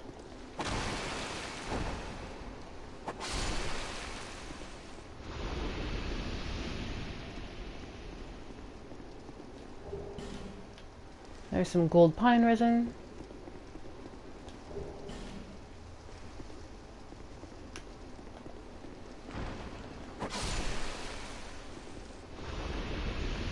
Toss one of these.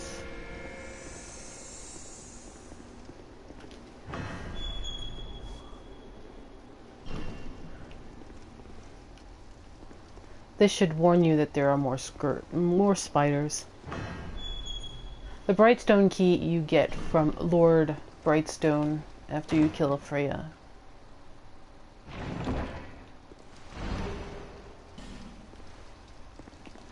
Hi.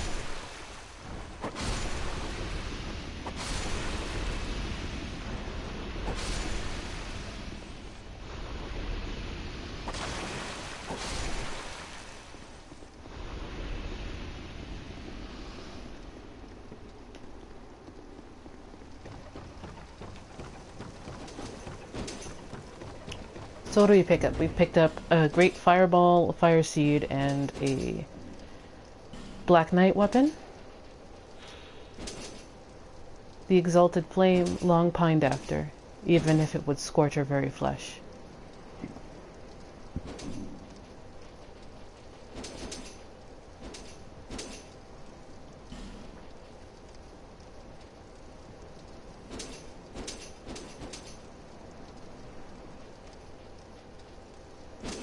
It's up here?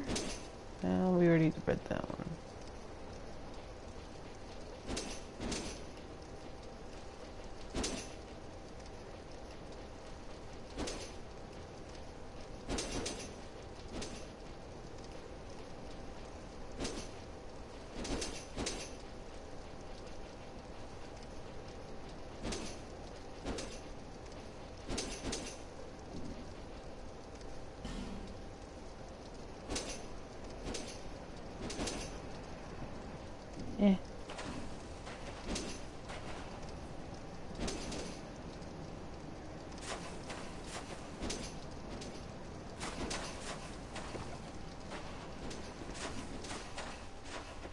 Maybe the spooters wanted to be Black Knights. I forget where that key is. The Tseldora key, and I don't remember where it is.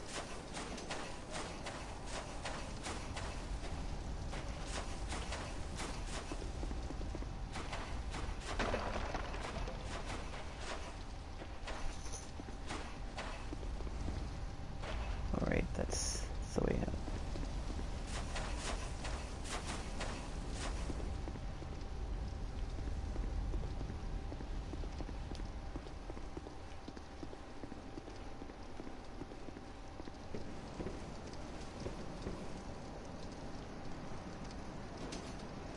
Maybe. Or maybe it was just like this treasure of Tseldora that they wanted to keep safe.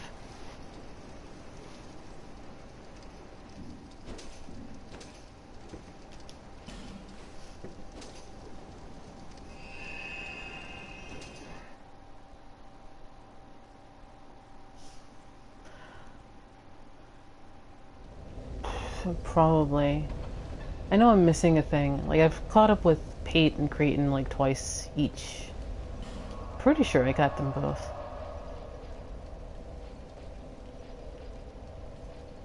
I'll have to like look that up. Yeah, Tseldora Dunkey, something like that.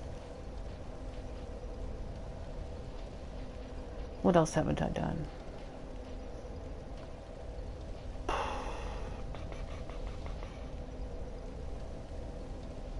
No. Framed, and here's the really interesting. I'm glad you brought that up, Toby. Framed and Koth are not in this game. I'm gonna switch over to get that last place for the Abyss. Yeah. Kingsgate. Glad you brought that up, because yes, your answer is Framed and Koth are not in this game. What's the interesting bit is that the twin snakes are conflated to be one creature in this game. A silver ring depicting the snake, both the servant and manifestation of the god of greed, Xandro, who is also a two-faced deity. He is both his own servant and his manifestation. Greed is traditionally viewed as a vice, but only a fool would allow that to ruin a good opportunity. So, I think the best way to think about this is Egyptian gods would merge and separate from each other. Like Isis would take on the identity of Bastet, and Bastet would cease being her own deity for a time, and then would split off again and become her own person, so to speak, depending on like political shifts and cultural wars and stuff like that. It's called resyncretization and stuff like that. This is the only point where they talk about Xandro, but super interesting. The other interesting bit is if you look really closely at the end of the health and stamina bars, those are two intertwined snakes. And snakes are actually kind of everywhere. Just little art things. Well, I'm not gonna go kill some dudes right now, but maybe in the future. Yeah, like an Ouroboros or a DNA thing.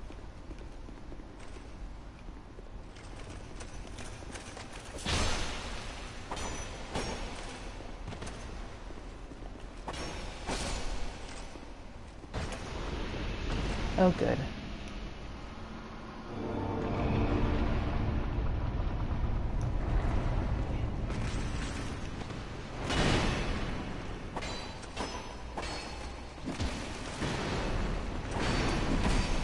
Alright.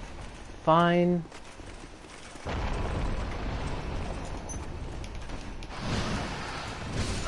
Damn it.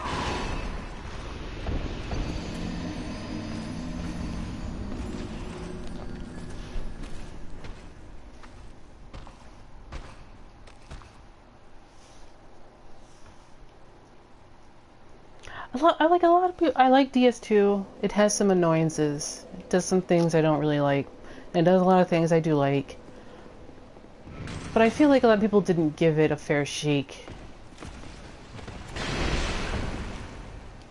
And I think there's a lot to be learned from DS2.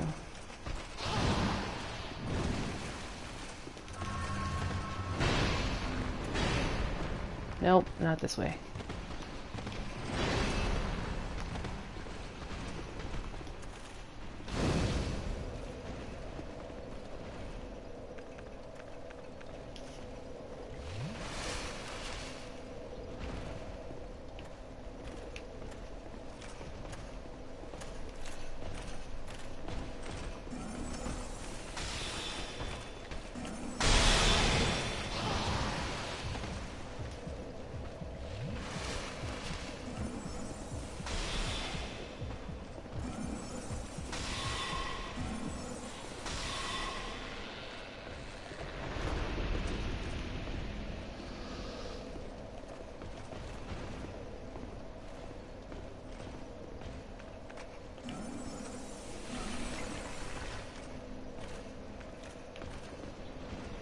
Yeah, other than like, just, you know.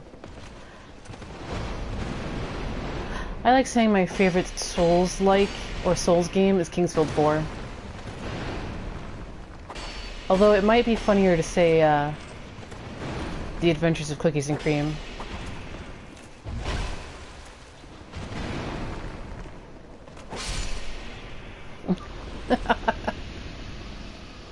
Or maybe the Monster Hunter game FromSoft did a long time ago for the PlayStation Portable.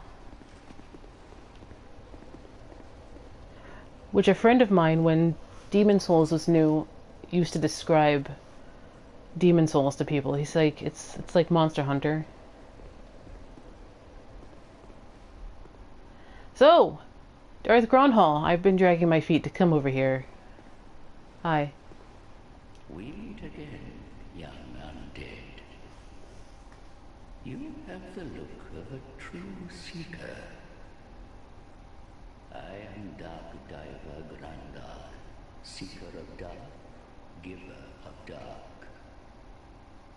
If you seek true dark, I will grant it to you, as much as you desire. Well then, is dark what you wish for? Sure. You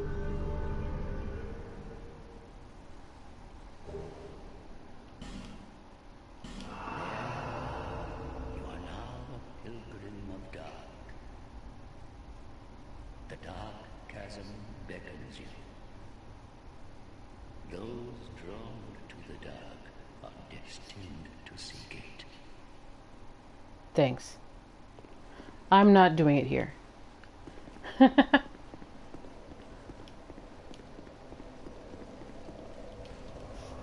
This will be the last place I do it at. There's a reason for it, because I don't really... I hate the run over to Dark Lurker. I hate the run over to Dark Lurker so much. I think my first time through, I ended up just depopulating the entrance I used for Dark Lurker, just so that I can have an easier run to Dark Lurker.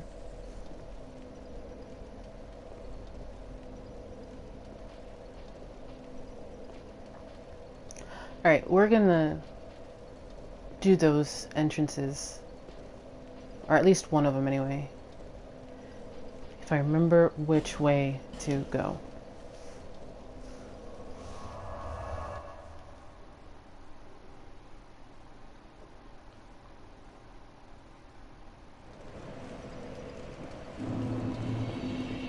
Should be able to use my free pass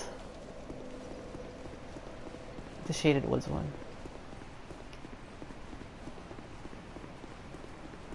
It's like Dark Souls 6 Flags. You pay an admission, and you get in. Oh, come on, Forlorn, really?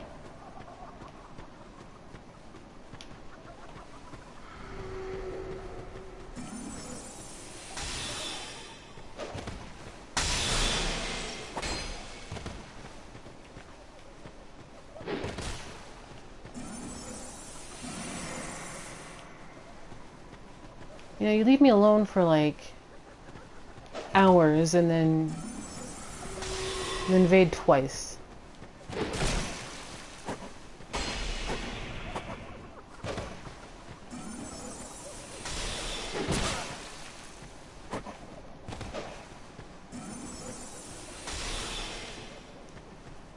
Ah, the Forlorn.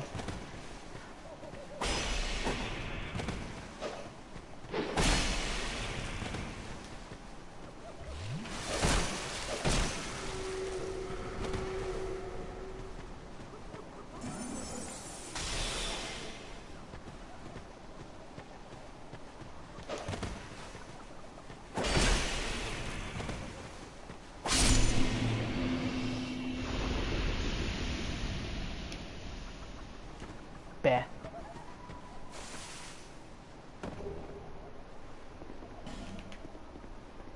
So now Grandhal will appear at all of them. Finally, you are here, young undead. Now, young. Master it if you see.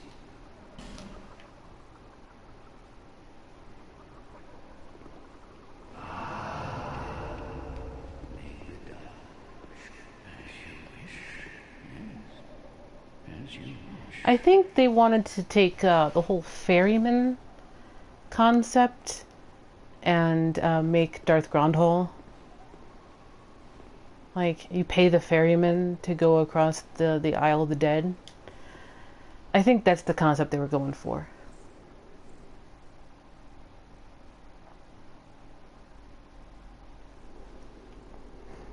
So this is the Dark Chasm of Old.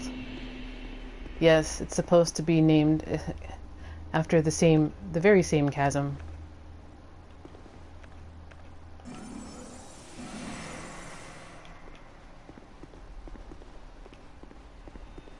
That you dealt with in Dark Souls 1.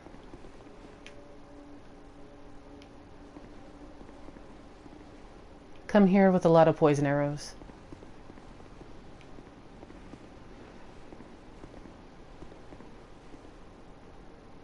So, there's your layouts. You've got a bunch of random knights, and you've got some phantasmal sorcerers. Some of the knights are easier than others, depending on your builds.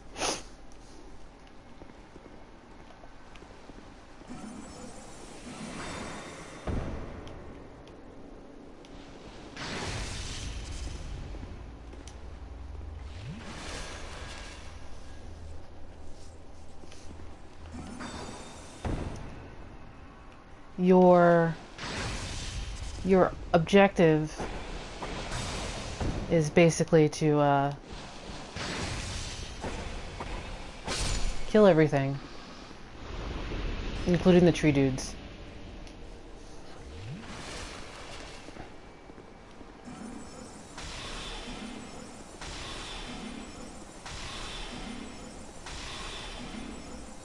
Well, bye then. Light a couple of fires, and then peace out.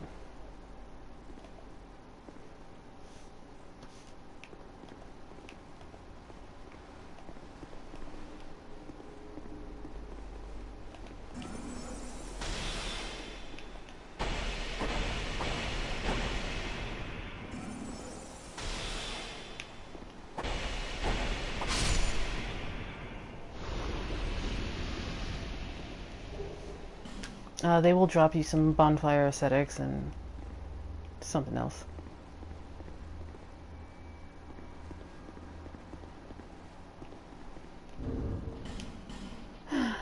So come here with some flame butterflies and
you also fight Ricard in this game again, in the Dark Chasm of Old, and a Havel, if not the Havel.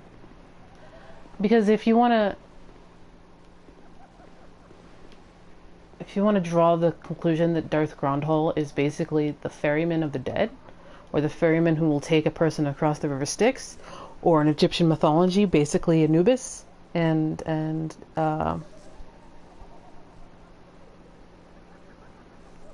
his jackals, then, like, yeah.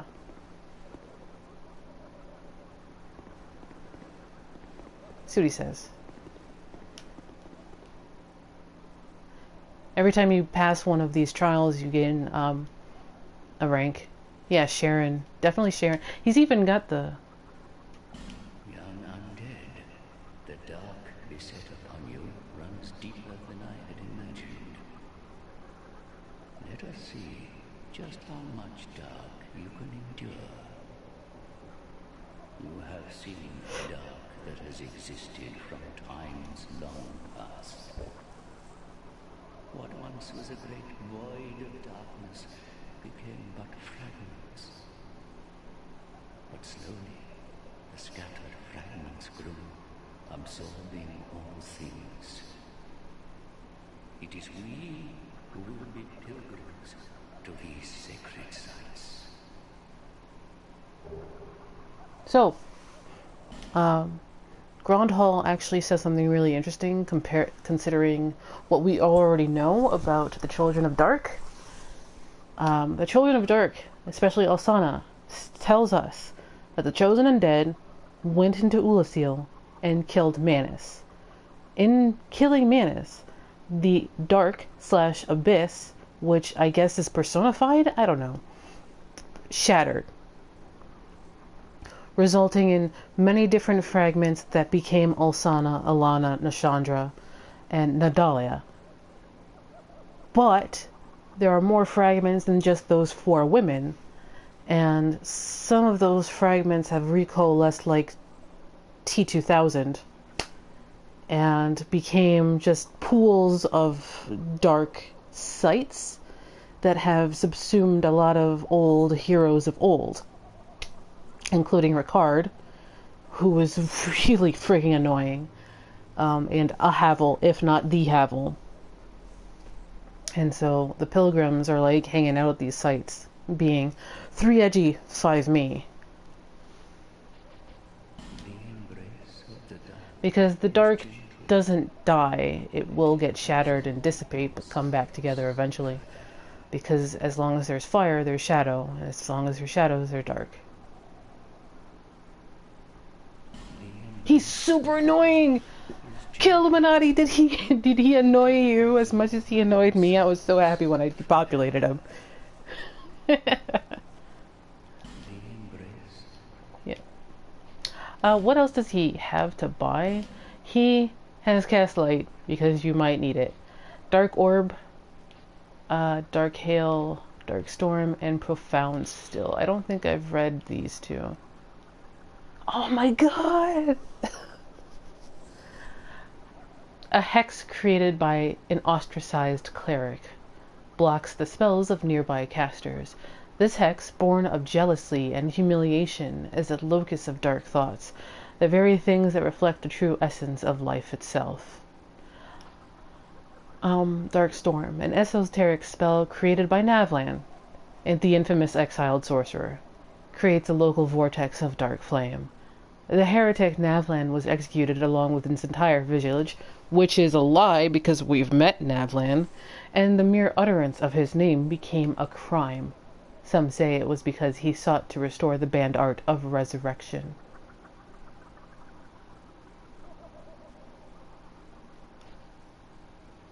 Yeah, light is time, and time can be manipulated, and these all come from Ulasil spells anyway.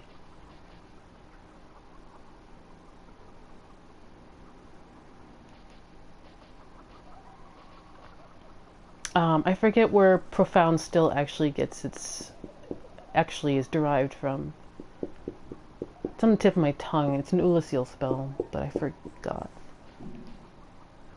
You also can buy Humanities and Ascetics.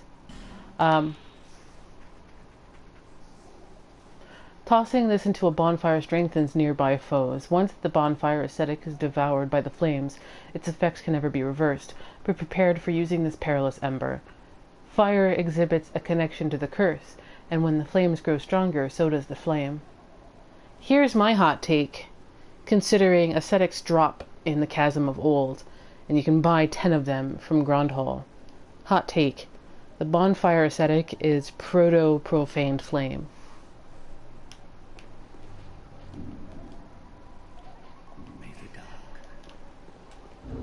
So we're done here. And he did give us a spell I haven't read yet. It's this one, right? Yeah. A hex that distorts the power of life, emits a dark mass at the cost of souls. Can be used even without souls, but at greatly reduced strength.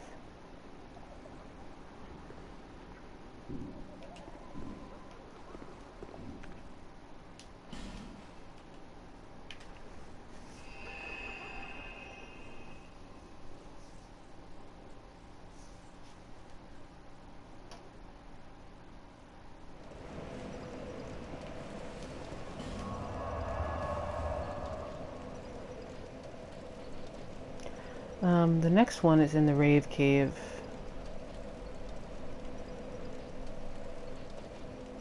Let's see what else I need to do. Ah, yes, I need to kill Fake Dragon and then all the optionals. Fake Dragon deserves it.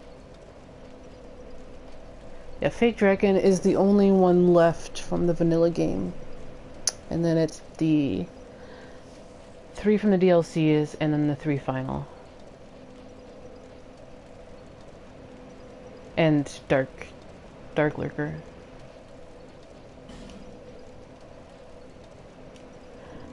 But since I'm gonna kill it at 2 hours, we're gonna finish off Grandhal's quests in the Rave Cave. We're gonna do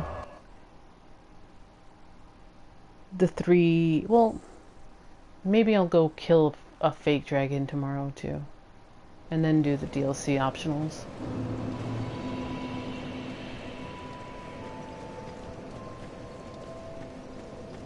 There was something I wanted to ask the chat as we start to wrap up. What do you guys think the dark is?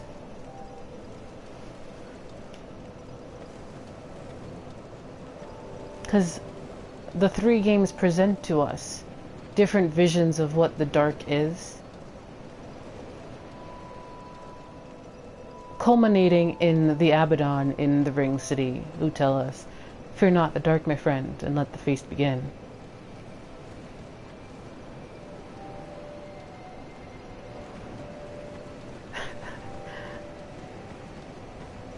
I'm excited for this one.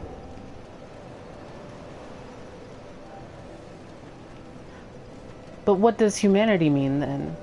They like to equate humanity with violence, with the Dark Chasm, but Willager also says that Nashandra's dark, quote-unquote, enforced a sense of ennui, or peace because everybody was too depressed to do anything.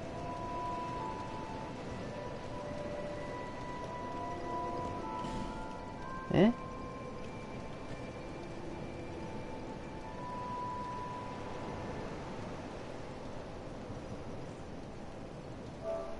Yeep. Sorry. I hit the share button for no good reason.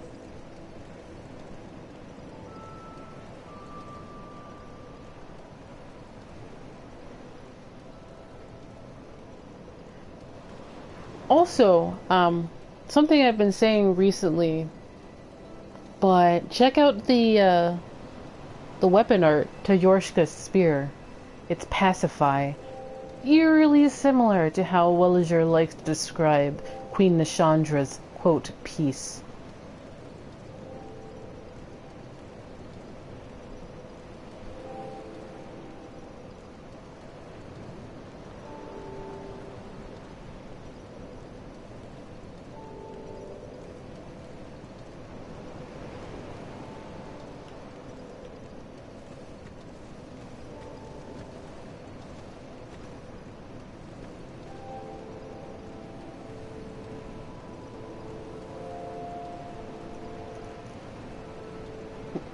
Everybody's rocks. Crystal Lizard over there is rocks.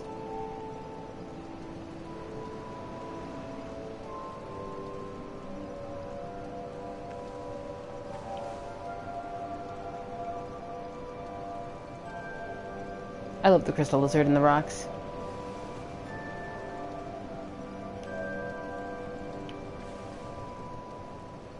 And why the Cardinal Tower looks like a Buddha over there. All the way back here.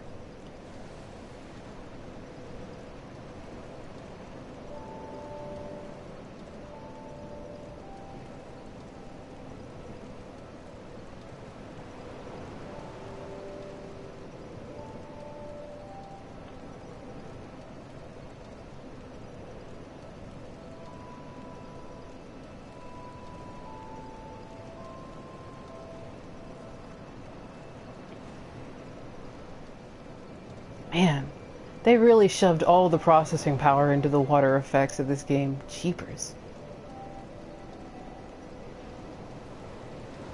That's all I'm doing. All this spitballing makes me want to go back and take a bunch of notes of what I've said so that I remember, so I can write an actual essay. You want to know why the skybox is more or less static? That's why. Freaking water effects. Remember, this was on the PS3. Memory constraints, dudes.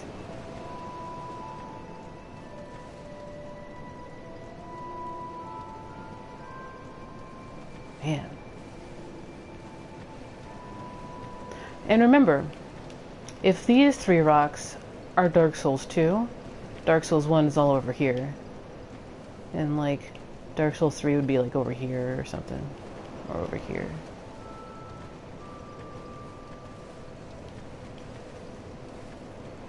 Dark Souls 1, Dark Souls 2, Dark Souls 3. Time is a flat circle. Cue True Detective.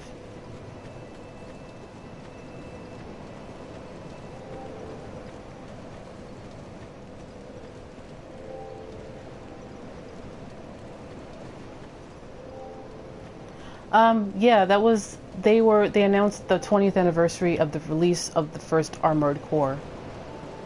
From, I think, actually has a bigger soft spot for Armored Core than they do Dark Souls. Probably because they've made 19 games in that franchise. But, yeah. If you've never played an Armored Core, wait for the Armored Core revision. Because Dark Souls 2 Scholar of the First Sin, this revision isn't new to FromSoft. Every Armored Core game gets a revision like Scholar of the First Sin. Armored Core 4 has Armored Core 4 Answer. Armored Core 5 gets Armored Core Verdict Day. There's a whole bunch of mobile and PSP and Vita games in the Armored Core franchise, but yeah.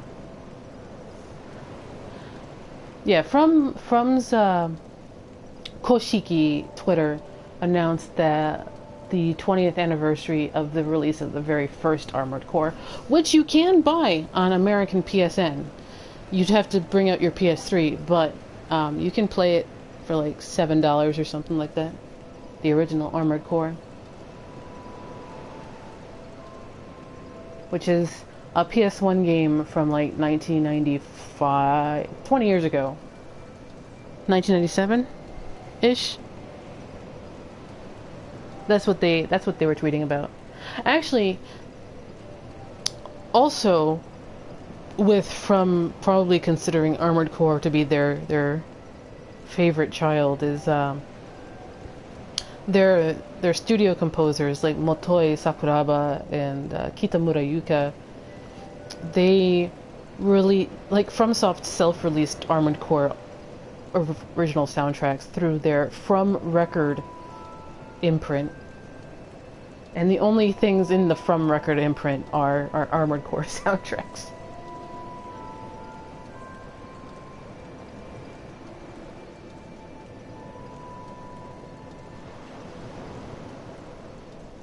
Which you guys should listen to, because the Armored Core soundtracks, if you never play them, even if you never play them, the Armored Core soundtracks are pretty great.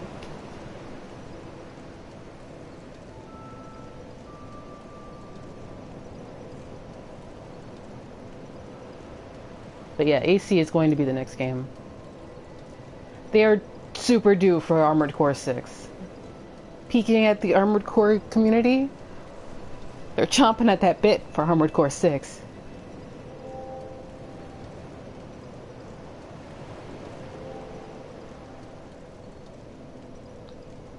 From is big enough now that they would be working on more than one game. IMO.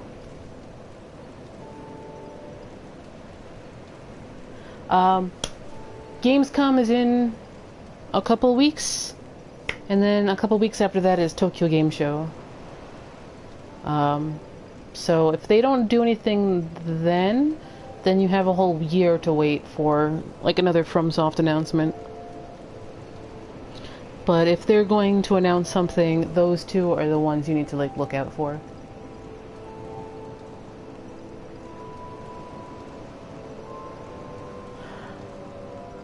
I want either Phantom Whale to be a thing,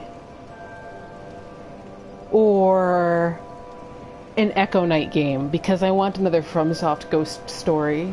Damn it. Set this one on Mars or something. I want to play Rickard again. Or Richard, sorry. It's Richard in every other game, not Rickard.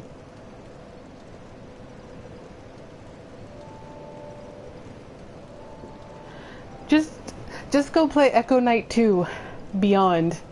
No, Echo Knight 2 is Lord of Nightmares. Echo Knight 3 is Beyond, which takes place on the moon. And pretend it's a Souls game.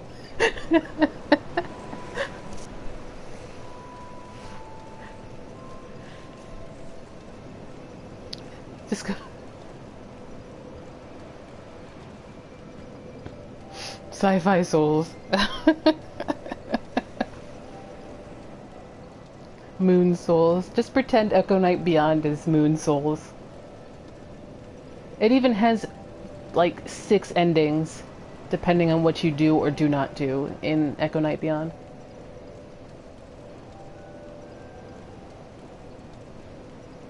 Replayability. Kappa Kappa. Kappa Kappa.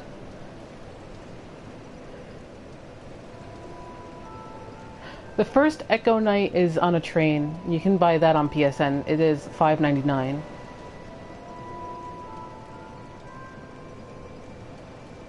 Ooh, Shadow Tower 3. That would be baller. IMO. Just put out a Shadow Tower or a Kingsfield game. Pretend it's not Souls. Make HunterM angry.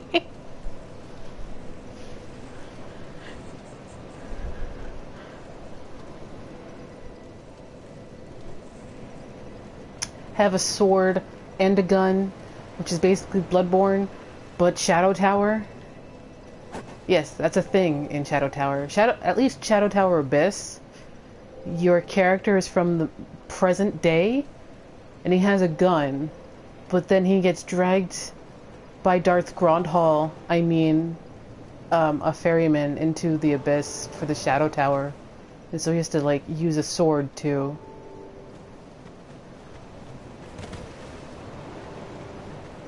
And it's first person, too, so... Shadow Tower. Let's go, Shadow Tower!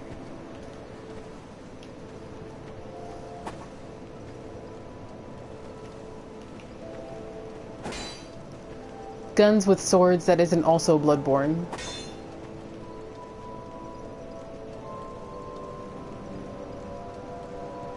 Yeah, he's very much a gun dude.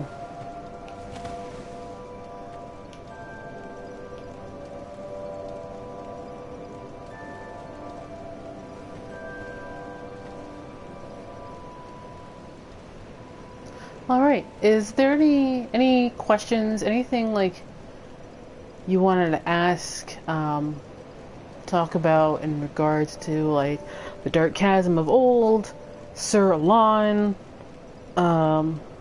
Nadalia, the Abyss, stuff, anything?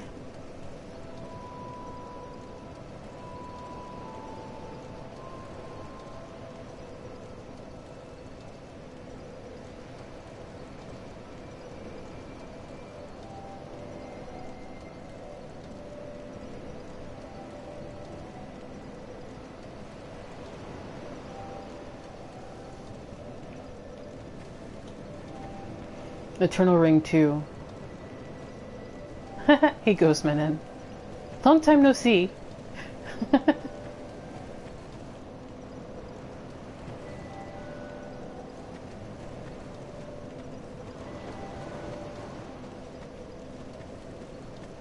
We are nearing the end, I swear. It's so many bosses in this game. This game is super long. Alright, I have this to do.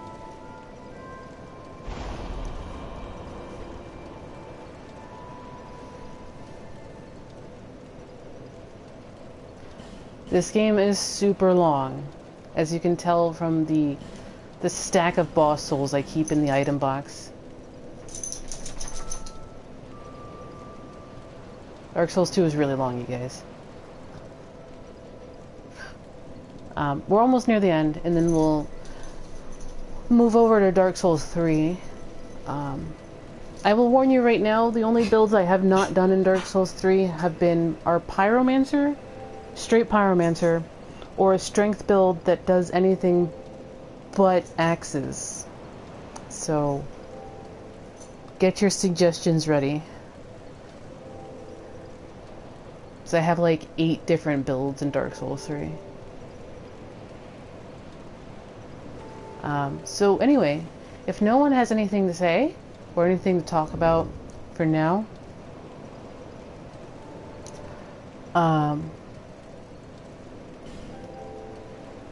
thank you for joining me tonight,